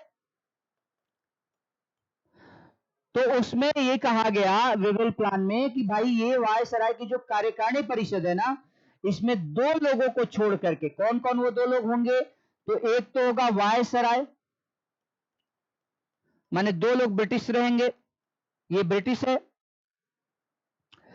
और एक जो है कमांडर इन चीफ, यानी मुख्य सेनापति। ये दो लोग कौन होंगे? ब्रिटिश होंगे। और इसके अलावा जो बचा हुआ लोग है, जो शेष लोग है, रेस्ट हैं, वो सारे के सारे लोग भारतीय होंगे। क्या कहा? पहला बात इसने कहा कि वायसराय की जो एग्जीक्यूटिव काउंसिल है, उसमें वायसराय और कमांडर इन चीफ के अलावा जितने भी लोग होंगे रखे जाएंगे उस एग्जीक्यूटिव काउंसिल में, वो लोग क्या होंगे? वो लोग वो लोग दोस्तों, वो लोग भारतीय होंगे। दूसरा उसने कहा कि जो प्रतिरक्षा है, प्रतिरक्षा यानी जो डिफेंस है के अलावा, डिफेंस डिपार्टमेंट यानी फॉरेन जो मैटर है वो हम देखेंगे, विदेशी मैटर हम देखेंगे, डिफेंस वाला हम देखेंगे। और इसके अलावा डिफेंस डिपार्टमेंट के अलावा, इसको के अलावा जो है जितना भी डिपार्टमेंट है, वो सारे के सारे विभाग भारतीय के पास होगा। वो किसके पास? लेकिन इसमें प्रतिरक्षा यानी डिफेंस को हम संभालेंगे, बाद बाकी और लोग जो है भारत के लोग। अब जरा सोचिए ये कैसी आजादी, ये कैसी बातें की जा रही है? यानी भारत को फुल स्वराज नहीं देने के ये लोग पक्ष में है, इसका मतलब यही होता है। भाई डिफेंस आप देखोगे तो भारत एक संप्रभु सोवरेन कंट्री कैसे बन पाएगा? सोवरेन का मतलब क्या होता है? कि सोवरेन का मतलब होता है कि भारत इंटरनल मैटर में या एक्सटर्नल मैटर में, इंटरनल का मतलब है कि भारत अपने कोई भी डिसीजन लेना है उसके लिए वो आजाद हो डिसीजन लेने के लिए। और इंटरनल अफेयर्स में जैसे किसी देश को दोस्त बनाना है या शत्रु बनाना है, या किसी के साथ कोई एग्रीमेंट करना है या नहीं करना है किसी दूसरे देश के साथ, ये भारत के हाथों में होनी चाहिए। और यदि ऐसा नहीं है तो फिर वो सोवरेन राष्ट्र, एक संप्रभु राष्ट्र नहीं बन पाएगा, उसकी क्या प्रतिष्ठा फिर रह जाएगी? तो इसलिए जो है ये बातें की गई थी। तीसरा बातें किया गया कि हिंदू और मुस्लिम दोनों को बराबर अधिकार होगा, हिंदू और मुस्लिम को बराबर इसमें हकदार होंगे, ये बातें की गई थी। इस बात को जरा ध्यान में रखना। और इसके अलावा ये तीन बातें हमने अभी बता दिया। एक उसने कहा कि वायसराय की जो एग्जीक्यूटिव काउंसिल है उसमें वायसराय और कमांडर इन चीफ के अलावा शेष भारतीय होंगे। दूसरी बात याद रखना कि डिफेंस यानी प्रतिरक्षा के हमारे पास रहेगा, अंग्रेजों के पास, और बाद बाकी जो है सारे डिपार्टमेंट वो भारत के लोगों के पास रहेगा। हिंदू मुस्लिम जो है इसमें बराबर के हकदार होंगे। और लास्ट में जो है उन्होंने कहा, चौथा और इंपॉर्टेंट पॉइंट, कि युद्ध समाप्त होने के बाद, युद्ध समाप्ति के बाद संविधान बनाया जाएगा। तो देखो कुछ तो बातें ये मान रहा है, लेकिन पूरी तरह से अभी भी ब्रिटिश सरकार नहीं मान रही है। बनाया जाएगा। और उसने कहा, लास्ट में ये कहा कि इन चारों टॉपिक पे विचार करने के लिए हम शिमला में भारत की पार्टियों के साथ एक समझौता करेंगे, जिसको कहा गया कि ये शिमला समझौता है। और ये भी जरा याद रखना है दोस्तों, शिमला समझौता, ये टॉपिक आप लोग लिख लो। शिमला समझौता यानी शिमला एग्रीमेंट 1945, बहुत ही इंपॉर्टेंट यहां से सवाल किए जाते हैं। बस ये छोटा छोटा टॉपिक है, कोई बहुत बड़ा टॉपिक नहीं है।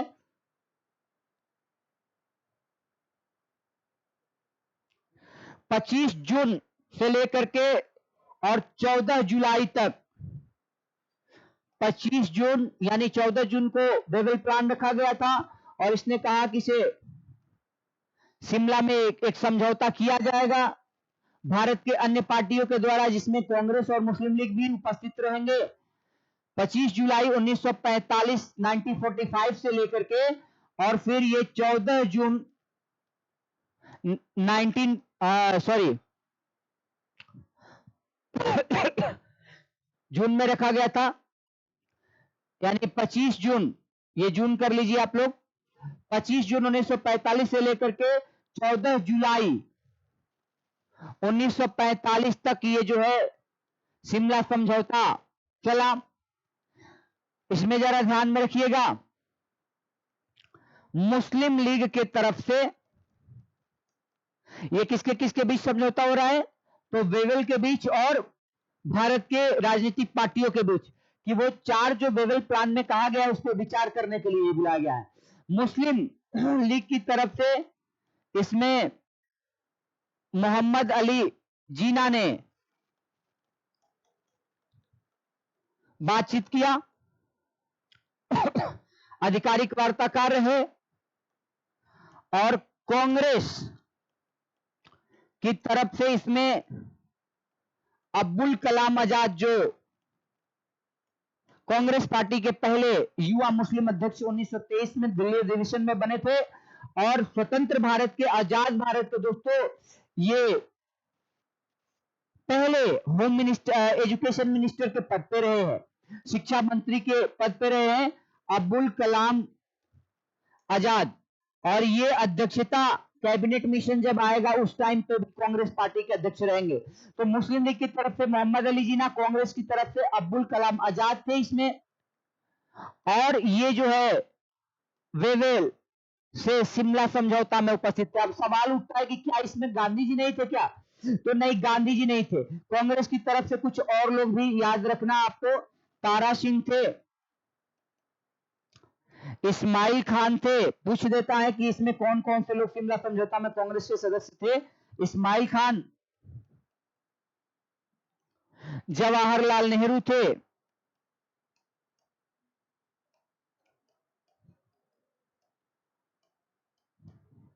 ये जरा ध्यान में रखना है।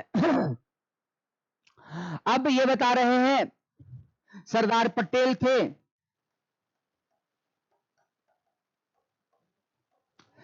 इसके बाद शिमला समझौता असफल रहा, बातचीत नहीं हो पाया, बन नहीं पाया।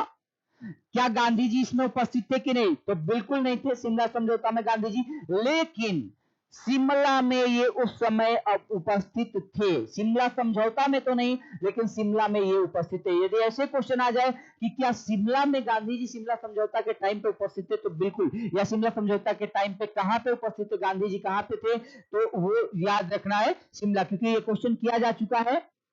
अब आगे जो है ये हमने बता दिया, तो अब थोड़ा क्वेश्चन पे चलते हैं दोस्तों। क्वेश्चन है कैबिनेट मिशन से रिलेटेड, वो बातें आप लोगों ने लिख लिया, उससे रिलेटेड जो क्वेश्चन बनाए जाएंगे, छोटा छोटा टॉपिक था। मैंने इसलिए पढ़ा दिया ताकि आप लोग ये ना कहो कि नहीं सर ये वाला चीजें छोड़ दिए, कभी कभी वो क्वेश्चन कर दिया जाता है। अब आगे है कैबिनेट मिशन, जो बहुत इंपॉर्टेंट है, यहां से क्वेश्चन बनाया जाता है। पहले तो बात समझते हैं कि कैबिनेट मिशन जो भारत में आया, उस कैबिनेट मिशन के टाइम पे आखिर जो है और क्यों आया, उस समय तो पहले तो ये समझिए कि द्वितीय विश्व युद्ध यानी सेकेंड वर्ल्ड वॉर जो है वो खत्म हो गया था। आपको पता होगा कि जापान के नागासाकी और हिरोशिमा पर अमेरिका के एटॉमिक अटैक के कारण जो है पूरी दुनिया दहल गई थी और इतना ज्यादा क्षति हुआ था कि पूरे विश्व कांप उठा था और फिर जो करके जो है सेकेंड वर्ल्ड वॉर खत्म हो गया था। तो अब यहां पे समझते हैं कि उसके बाद सेकेंड वर्ल्ड वॉर खत्म हो गया, लेकिन इसके साथ साथ जो है ब्रिटेन में पार्टी भी बदल गई थी। अब इसको कैबिनेट मिशन को समझ लेते तब जाकर के क्वेश्चन को सॉल्व करेंगे। और भी देख लेते हैं कैबिनेट मिशन। उस टाइम पे कैबिनेट मिशन के टाइम पे ब्रिटेन का जो प्राइम मिनिस्टर है, ब्रिटेन का प्रधानमंत्री, वो दोस्तों लिख लीजिएगा क्लाइमेट रिचर्ड एटली। जो लेबर पार्टी का था वो प्रधानमंत्री बन गया था 1945 से लेकर के 51 तक, 51 तक रहेगा। यानी क्लेमेंट रिचर्ड एटली जो है was the prime minister of Britain at that time from 1945 to 51। और यही अनाउंस किया था भारत की आजादी की घोषणा का कि 30 जून 48 से पहले आपको जो है क्या किया जाएगा, भारत को आजाद कर दिया जाएगा। और ये अनाउंसमेंट कब किया था? फरवरी 1947 में। जरा याद रखना है ये बातें। इस दिन जो है ये घोषणा की गई थी और घोषणा में क्या था कि 30 जून 1948 से पहले पहले भारत को आजाद कर दिया जाएगा। कैबिनेट मिशन में एटली क्या करता है? कैबिनेट मिशन में वही 3 सदस्यों को भेजता है जो क्रिप्स मिशन में आते हैं। आप जरा बताओ वो कौन कौन। लेकिन अब की बार इसमें अध्यक्ष जो है स्टैफोर्ड क्रिप्स नहीं रहते हैं बल्कि पेंथिक लॉरेंस होते हैं। Number 2 AV Alexander.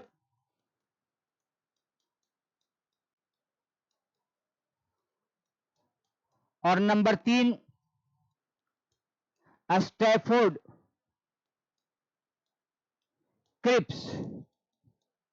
Cripps mission आता है तो फाइनली ये कहता है कि हाँ, संविधान सभा का गठन करने के लिए अब हम तैयार हैं। भारत की आजादी की घोषणा हो ही गई पूरी तरह से। वेवेल प्लान वगैरह फेल होने के बाद, शिमला समझौता वगैरह फेल होने के बाद अंततः भारत की आजादी की घोषणा की गई आगे जाकर के। और कैबिनेट मिशन आया तो संविधान सभा के गठन के लिए कहा कि ठीक है, कॉन्स्टिट्यूएंट असेंबली बनाओ। तो इसके लिए चुनाव कराए गए और हम बताए कि कैबिनेट मिशन ने एक प्लान दिया जिसे कैबिनेट मिशन योजना प्लान कहा जाता है। उसको थोड़ा सा शॉर्ट में समझ लेते हैं, वैसे तो बहुत डीप में ये चैप्टर है। ये इंडियन पॉलिटी का एक चैप्टर जिसे कॉन्स्टिट्यूएंट असेंबली कहा जाता है यानी संविधान सभा कहा जाता है। इसमें काफी डीप में पढ़ना है, लेकिन मेन मेन पॉइंट पढ़ लिया जाए क्योंकि बहुत ज्यादा लॉन्ग वीडियो हो जाती है तो ये भी आप लोग को देखने में, पढ़ने में अच्छा नहीं लगता। तो कोई भी पॉइंट छूट ना पाए आपके एग्जाम से। और ये बढ़िया है, इस वाले टॉपिक से आए तो क्या क्या आ सकता है इसको थोड़ा सा हम लोग बात कर लेते हैं क्योंकि एग्जाम अब बहुत नजदीक है, 2-3 दिन रह गया है। प्लान जो है कैबिनेट मिशन ने कहा कि देखो, संविधान सभा के लिए चुनाव कराया जाएगा और इसने प्लान दिया कि कुछ जो है संविधान सभा में इलेक्टेड मेंबर रखे जाएंगे यानी जिसका चुनाव होगा, और कुछ जो है वो नॉमिनेटेड मेंबर जिसका चुनाव नहीं होगा।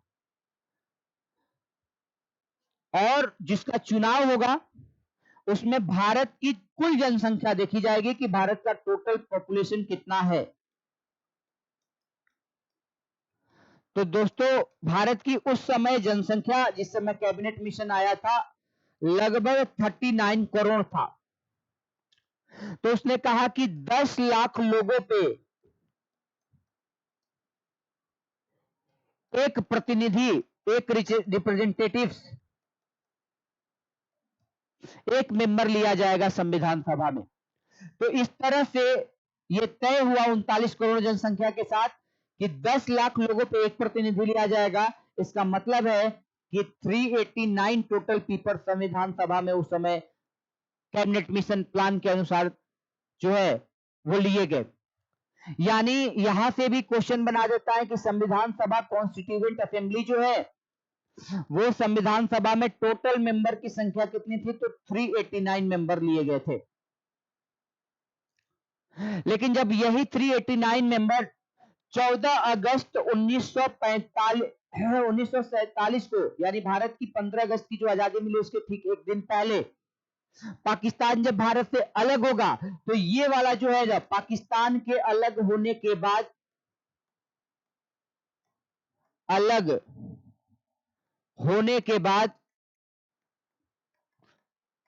389 से घट करके 299 मेंबर संविधान सभा में भारत के रह जाएंगे। तो अब ये जरा देखिएगा 389 जो पीपल है यहां पे संविधान सभा के, तो इसमें कैसे कैसे चुनाव होगा। तो एक तो होगा प्रांतों से, यानी प्रोविंस से। प्रांत कहा जाता है राज्यों को, जैसे आज स्टेट बोलते हैं प्रोविंस। जितने भी भारत में राज्य हैं उससे लिए जाएंगे। और कुछ चीफ कमिश्नरी प्रांत है चीफ कमिश्नरी प्रांत, चीफ कमिश्नरी जो है स्टेट, प्रोविंस। जैसे आज हम लोग बोलते हैं यूनियन टेरिटरी, यानी केंद्र शासित प्रदेश या संघ शासित प्रदेश। उसी तरह से पहले 4 जो है भारत में केंद्र शासित कमिश्नरी, चीफ कमिश्नरी प्रांत हुआ करता था। तो एक इन लोगों का चुनाव उन्होंने बोला कि होगा, इन लोगों का चुनाव होगा, यानी ये लोग क्या होंगे, जो राज्य से लिए जाएंगे और चीफ कमिश्नरी प्रांत से लिए जाएंगे वो निर्वाचित होंगे, यानी इलेक्टेड होंगे। उनका चुनाव किया जाएगा, चुनाव कराया जाएगा। लेकिन जो देश में देसी रियासतें हैं, जो प्रिंसली स्टेट है, देसी रियासतें, प्रिंसली स्टेट है, जो राजा महाराजाओं का है, उसके लिए इन्होंने कहा किसी इन लोगों का चुनाव नहीं होगा, यानी ये लोग जो है वो नामांकित होंगे, मनोनीत होंगे। इंग्लिश में कहा जाता है नॉमिनेटेड मेंबर। यानी इलेक्टेड और नॉमिनेटेड दो तरह के मेंबर जो है वो चुने गए भारत के संविधान सभा में, कॉन्स्टिट्यूएंट असेंबली में, ताकि भारत के लिए एक संविधान वो लोग बना सके जिसके तहत आगे जाकर के सरकार चलाई जाएगी, कंडक्ट किया जाएगा। तो ये कैसे कैसे होंगे, तो इसको थोड़ा सा देख लो। मैंने अभी बताया 389 मेंबर, और 389 में दो जगह पे, एक तो हुआ जो निर्वाचित है यानी इलेक्टेड है, इलेक्टेड मेंबर है दोस्तों, और एक जो है वो नॉमिनेटेड है यानी मनोनीत है, उसका चुनाव नहीं हुआ है।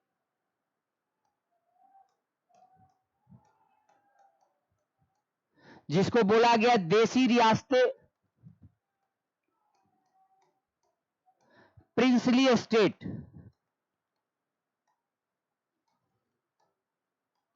और ये जो है इसमें क्या क्या होगा, तो इसमें सारे के सारे प्रोविंस होंगे यानी प्रांत होगा, और प्लस में जो है चीफ कमिश्नरी स्टेट, चीफ कमिश्नरी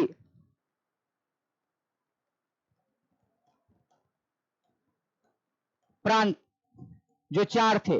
अब सवाल है कि इससे कुल कितना सदस्य लिया गया, तो इससे लिया गया 296 लोगों का जो है चुनाव हुआ, और 93 मेंबर्स जो है वो मनोनीत में रहे, जिनका चुनाव नहीं हुआ था। दोनों मिलाकर के कितना हो गया, 389 का आंकड़ा आ गया। भारत की जनसंख्या 39 करोड़, और इसमें 10 लाख लोगों पे एक जो है इसमें सदस्य संविधान सभा के लिए अपॉइंट किया जाना था। अब ये 296 में क्या है, तो 296 का गणित है कि 292 यानी 292 जो है वो स्टेट से लिए गए, और चीफ कमिश्नरी प्रांत से 4, हर एक 4 जो है चीफ कमिश्नरी प्रांत था उससे एक एक सदस्य प्रत्येक चीफ कमिश्नरी प्रांत से लिया गया था। वो 4 कौन कौन सा है पूछ लिया जाता है एग्जाम में, जरा ध्यान में रखना है। एक तो दिल्ली, दूसरा अजमेर मारवाड़ा जो राजस्थान में पड़ता है, यहां से भी एक लिया गया था सदस्य संविधान निर्माण करने में, एक दिल्ली से, एक जो है कुर्ग से। कुर्ग जो है कर्नाटक को बोला जाता है, अब कर्नाटक कुर्ग बोला जाता था पहले। और चौथा जो है बलूचिस्तान से, जो अब बलूचिस्तान। ये 4 जो है चीफ कमिश्नरी प्रांत थे, जहां से एक एक करके 4 जो है का चुनाव हुआ। और इन लोगों का जो है स्टेट से 292।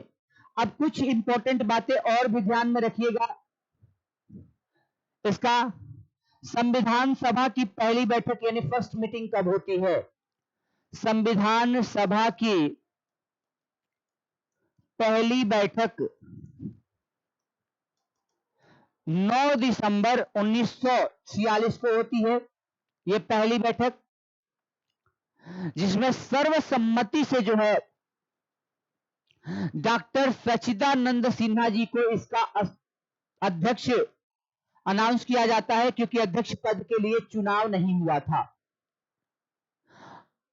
अस्थाई अध्यक्ष इनको कहा गया, अनपरमानेंट जो है प्रेसिडेंट कहा गया कॉन्स्टिट्यूएंट असेंबली की फर्स्ट मीटिंग का। आखिर अनपरमानेंट प्रेसिडेंट क्यों कहा जाता है सच्चिदानंद सिन्हा जी को, ये जरा समझिए।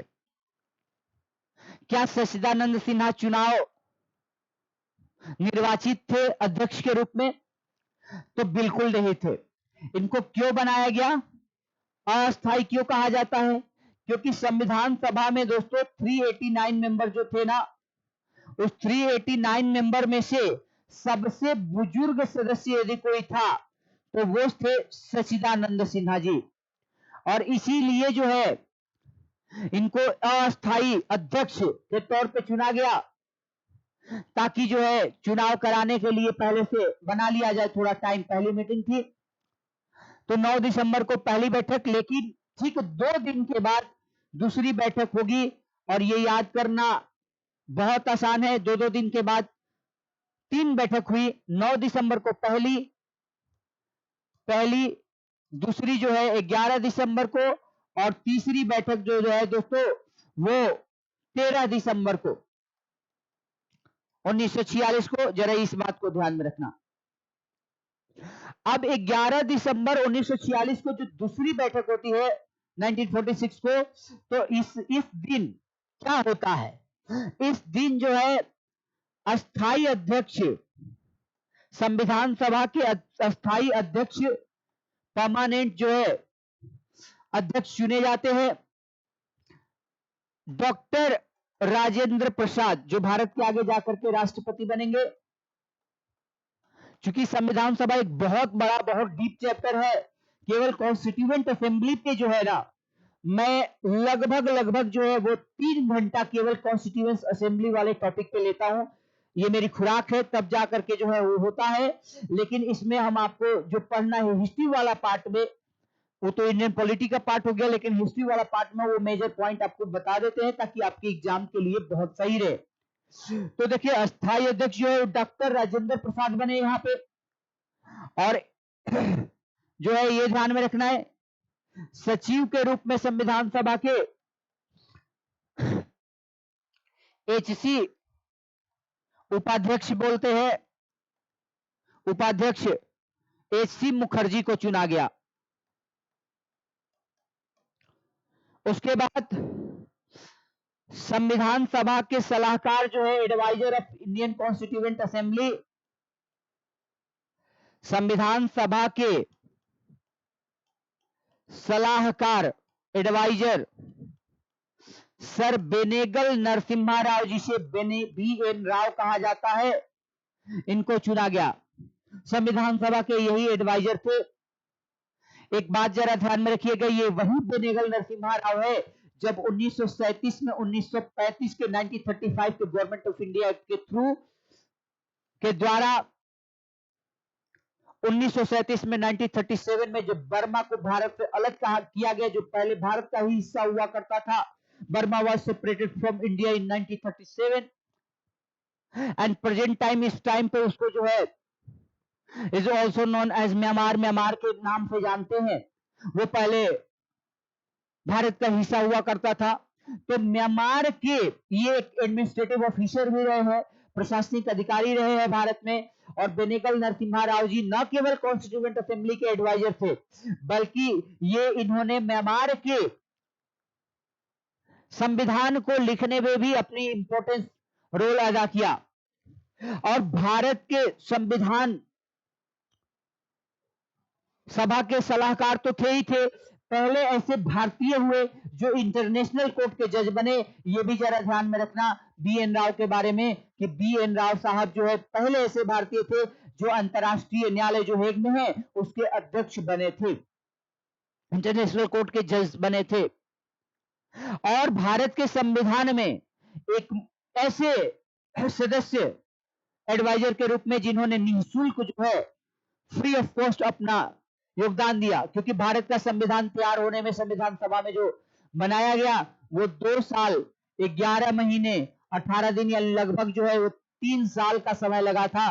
अब जरा 12 दिन कम 18 दिन लगा था, 2 साल 11 महीने 18 दिन। दोस्तों 60 देशों के संविधान को पढ़ करके जिसमें 64.5 लाख रुपए खर्च हुए और 12 जो है बैठक हुई। अंतिम बैठक आप लोग, पहली बैठक तो मैंने बता दिया कि संविधान सभा की पहली बैठक 9 दिसंबर 1946 को, और अंतिम बैठक जो है वो 24 जनवरी 1950 को ये संविधान सभा की अंतिम बैठक यानी लास्ट जो है बैठक होती है।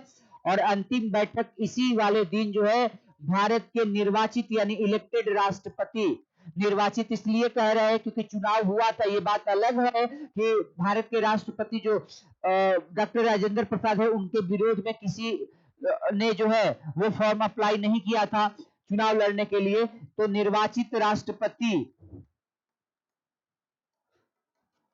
राजेंद्र प्रसाद जो है उस दिन शपथ लेते हैं। राजेंद्र प्रसाद जी जो है इस दिन भारत के राष्ट्रपति चुने जाते हैं, ये जरा ध्यान में रखना है। तो एक बातें और भी बता दें हम आपको कि 13 दिसंबर 1946 को जो है तीसरी बैठक होती है संविधान सभा की। 3 ये याद रखना है और अंतिम वाला याद रखना है। टोटल जो है 12 बैठक जो है एक इसको लेकर के अंतिम बैठक, क्योंकि बहुत सारी किताबों में दोस्तों 11 ही बैठक की चर्चा की गई है, 11 अधिवेशन, लेकिन मैं कह रहा हूं 24 जनवरी 1950 को जो लास्ट वाला जो बैठक हुआ ये ध्यान में रखना है, जिस दिन राष्ट्रपति के रूप में निर्वाचित हुए थे ये हमारे राजेंद्र प्रसाद जी जो भारत के राष्ट्रपति रहे, बिहार के रहने वाले। ये अंतिम बैठक थी। अब ये मैं बता रहा हूं कि शपथ भी इस दिन उन्होंने लिया भारत के राष्ट्रपति के रूप में। 13 दिसंबर 1946 को तीसरी यानी थर्ड मीटिंग जो है यहाँ पे होती है दोस्तों। और थर्ड मीटिंग में जवाहरलाल नेहरू जी को उस दिन अध्यक्ष बनाया जाता है। और जवाहरलाल नेहरू ने ही जो है भारतीय संविधान की प्रस्तावना को, preamble of the Indian constitution को इस दिन प्रेजेंट किया, रखा कॉन्स्टिट्यूएंट असेंबली के सामने 13 दिसंबर 1946 को। फाइनली आप लोगों ने पढ़ा और आप लोग देखोगे कि देश आजाद हो गया। देश कब आजाद हो गया? 15 अगस्त 1947 को। 14 अगस्त 1947 को मुस्लिम लीग 73 जो सदस्य मुस्लिम लीग के थे उनको लेकर के वो हट गई, और उनके हटने के बाद 299 जो है 299 मेंबर बचे हुए थे। पाकिस्तान 14 अगस्त को जब आजाद हुआ एक दिन पहले, तो संविधान सभा में कुल सदस्यों की संख्या 299 पे पहुंच गई थी। अब आप कहोगे कि सर जो है ये 389 मेंबर, और यहाँ पे जो है 299, अचानक 73 ही तो मुस्लिम लीग के थे, आखिर 73 को माइनस करो तो 316 आता है, आखिर इतना 299 कैसे पहुंच गया? तो मैं ये कहूंगा कि देखिए 73 सांसद वहां पे चले गए, कुछ सांसद वहां पे चले गए, कुछ लोग सांसद कह रहे हैं, कुछ सदस्य जो है संविधान सभा से निकल करके पाकिस्तान के पक्ष में चले गए। इसका मतलब कतई नहीं है कि सारे मुसलमान यहाँ से चले गए। और जो संविधान सभा की बैठक में संविधान लिखा जा रहा था तो 316 उसके बाद जो बचे थे, इसका मतलब 299 जो बचे थे, पाकिस्तान 14 अगस्त 1947 को जब भारत से अलग हो जाता है तो 299 बचते हैं संविधान सभा में कुल सदस्यों की संख्या। इसका मतलब ये नहीं है कि और सारे सदस्य, बहुत सारे ऐसे सदस्य थे जो संविधान के फेवर में भी नहीं थे कि सारे लोग फेवर में हो जाए। और आप फाइनली देखोगे कि संविधान जो बन करके तैयार हुआ 2 साल 11 महीना 18 दिन में उस पर 284 यानी 284 मेंबर का ही जो है वो साइन है, जिसमें पहला साइन जो है भारत के प्रधानमंत्री जवाहरलाल नेहरू ने, अंतिम साइन जो है भारत के राष्ट्रपति डॉक्टर राजेंद्र प्रसाद ने किया है। तो इस बात को जरा ध्यान में रखना है, 284 मेंबर ने ही किया, 284 मेंबर ने ही साइन किया था। मतलब 299 सदस्य बचे थे लेकिन साइन करने वाले कितने थे, 284 हो गए थे। तो अब देखिए नेक्स्ट पॉइंट, अब इतना हमने आप लोगों को पढ़ा दिया तो अब थोड़ा सा देख लेते हैं और आगे की बहुत ज्यादा का टॉपिक भी है, तो नेक्स्ट क्वेश्चन को थोड़ा सा सॉल्व कर लेते हैं। जो है अब कैबिनेट मिशन का नेतृत्व किसने किया था, मैंने अभी बताया था सर पेंथिक लॉरेंस के द्वारा। क्यों, क्योंकि अध्यक्ष कौन था, अभी मैंने तीनों लोगों का नाम लिखवाया, इसमें प्रेसिडेंट कौन है, सर पेंथिक लॉरेंस है, इसमें अध्यक्ष है। नेक्स्ट पॉइंट देखिए, कह रहा है कि कैबिनेट मिशन के भारत आगमन के समय भारतीय राष्ट्रीय कांग्रेस पार्टी का अध्यक्ष कौन था, बहुत ही इंपॉर्टेंट है। कैबिनेट मिशन जब आया तो उस समय अब्दुल कलाम आजाद जी जो है वो भारतीय राष्ट्रीय कांग्रेस पार्टी के प्रेसिडेंट थे, ये ध्यान में रखना है। और ये वही अब्दुल कलाम आजाद है जिसके बारे में मैंने बताया था कि 1923 में, इससे पहले भी अध्यक्ष रह चुके हैं दिल्ली अधिवेशन के, और ये इंडियन नेशनल कांग्रेस पार्टी के पहले जो है युवा मुस्लिम अध्यक्ष यानी youth president of, first youth president of Indian Muslim. अब ये जो है फर्स्ट प्रेसिडेंट जो है, first president Indian, sorry, first जो है Indian Muslim president of Indian National Congress, Congress party के पहले युवा जो है मुस्लिम अध्यक्ष 1923 में ये रहे हैं। और उस समय पे, जिस समय कैबिनेट मिशन आया था, उस समय ये कांग्रेस के क्या थे, अध्यक्ष पद पे थे। और आप लोग को बताया था कि जिस समय क्रिप्स मिशन भी आया था तो आधिकारिक वार्ताकार के रूप में जो है वो मौलाना अब्दुल कलाम आजाद को और जवाहरलाल नेहरू को चुना गया था कांग्रेस पार्टी की तरफ से कि वो क्रिप्स मिशन से बात करें, जिसमें सर स्टैफोर्ड क्रिप्स क्या था, अध्यक्ष था, प्रेसिडेंट था। संविधान सभा का पहला सत्र आरंभ हुआ, अभी मैंने बताया था आप लोग को, तीनों बता चुका हूं, 9 दिसंबर को पहला सत्र हुआ। दूसरा मैंने क्या बताया, दूसरा बताया कि 11 दिसंबर को, पहले वाले में कौन थे, डॉक्टर सच्चिदानंद सिन्हा अस्थायी अध्यक्ष, दूसरे वाले में कौन निर्वाचित हो गए, 11 दिसंबर 1946 को डॉक्टर राजेंद्र प्रसाद स्थायी अध्यक्ष चुने जाते हैं। और तीसरा वाला मीटिंग मैंने कब बताया, 13 दिसंबर, याद रखना है, जिस दिन जवाहरलाल नेहरू ने प्रस्तावना को क्या किया था, प्रस्तुत किया था। और 29 जनवरी 1947, 29 जनवरी 1947 को उस प्रस्तावना को जो है वो एक्सेप्ट कर लिया गया। नेक्स्ट पॉइंट, नेक्स्ट क्वेश्चन है, इनमें से कौन भारतीय संविधान सभा का अध्यक्ष था, जरा देखिए, इस 4 नाम दिया है, आपको बताए थे डॉक्टर राजेंद्र प्रसाद जो है वो अस्थायी अध्यक्ष चुने गए 11 दिसंबर, यानी दूसरे जो है बैठक में 11 दिसंबर 1946 को संविधान सभा की दूसरी बैठक में। नेक्स्ट पॉइंट अगला है और लास्ट ये क्वेश्चन है दोस्तों, ये है ब्रिटिश सरकार ने जून 1948 तक भारत छोड़ने की घोषणा की थी। मैंने इसके बारे में बताया था कि जब लेबर पार्टी की सरकार आती है ब्रिटेन में तो उस समय क्लाइमेट रिचर्ड एटली 1945 में जो है वो क्या बनते हैं, ब्रिटिश प्राइम मिनिस्टर बनते हैं और 51 तक रहते हैं। और वो फरवरी 1947 में ये अनाउंस करते हैं कि 30 जून 1948, यहाँ पे 30 जून नहीं लिखा है तो मैं लिख देता हूं, आप लोग डेट भी याद रखना, एग्जाम में ये क्वेश्चन डेट नहीं दिया गया है तो 30 जून 1948 तक भारत को आजाद किया जाएगा। ये किसने किया था घोषणा? तो क्लाइमेट रिचर्ड इटली ने, जो क्या थे, ब्रिटिश प्राइम मिनिस्टर 1945 से लेकर के 51 तक रहे थे। और यहीं पे हम लोगों का क्या हो रहा है, ये जो है 90, अब देश आजाद हो गया, यहां तक हम लोगों ने पढ़ लिया। यानी इंडियन नेशनल फ्रीडम मूवमेंट का पार्ट जो हमने 1857 से स्टार्ट किया था, 1947 पे जो है यहां खत्म होता है। और मैं आपको अब आगे बताना चाहूंगा कि माउंटबेटन जो है, ये ध्यान में रखना है, अंतिम वायसराय के रूप में रहा है। और स्वतंत्र भारत के, आजाद भारत के यदि देखा जाए, ये भी तो गवर्नर जनरल के रूप में भी रहा है पहला, ये भी ध्यान में रखना है।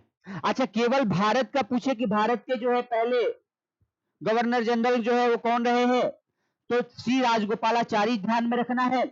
और भारत के अंतिम वायसराय कौन रहे हैं, तो ये भी सी राजगोपालाचारी जरा ध्यान में रखना है। और इसी के साथ हमारा जो है आज का सेशन कंप्लीट होता है। दोस्तों, आप लोगों ने इतने धैर्य पूर्वक जो है पूरा देखा, सुना, साहस के साथ, इसलिए मैं आप सभी का धन्यवाद देता हूं। नमस्कार।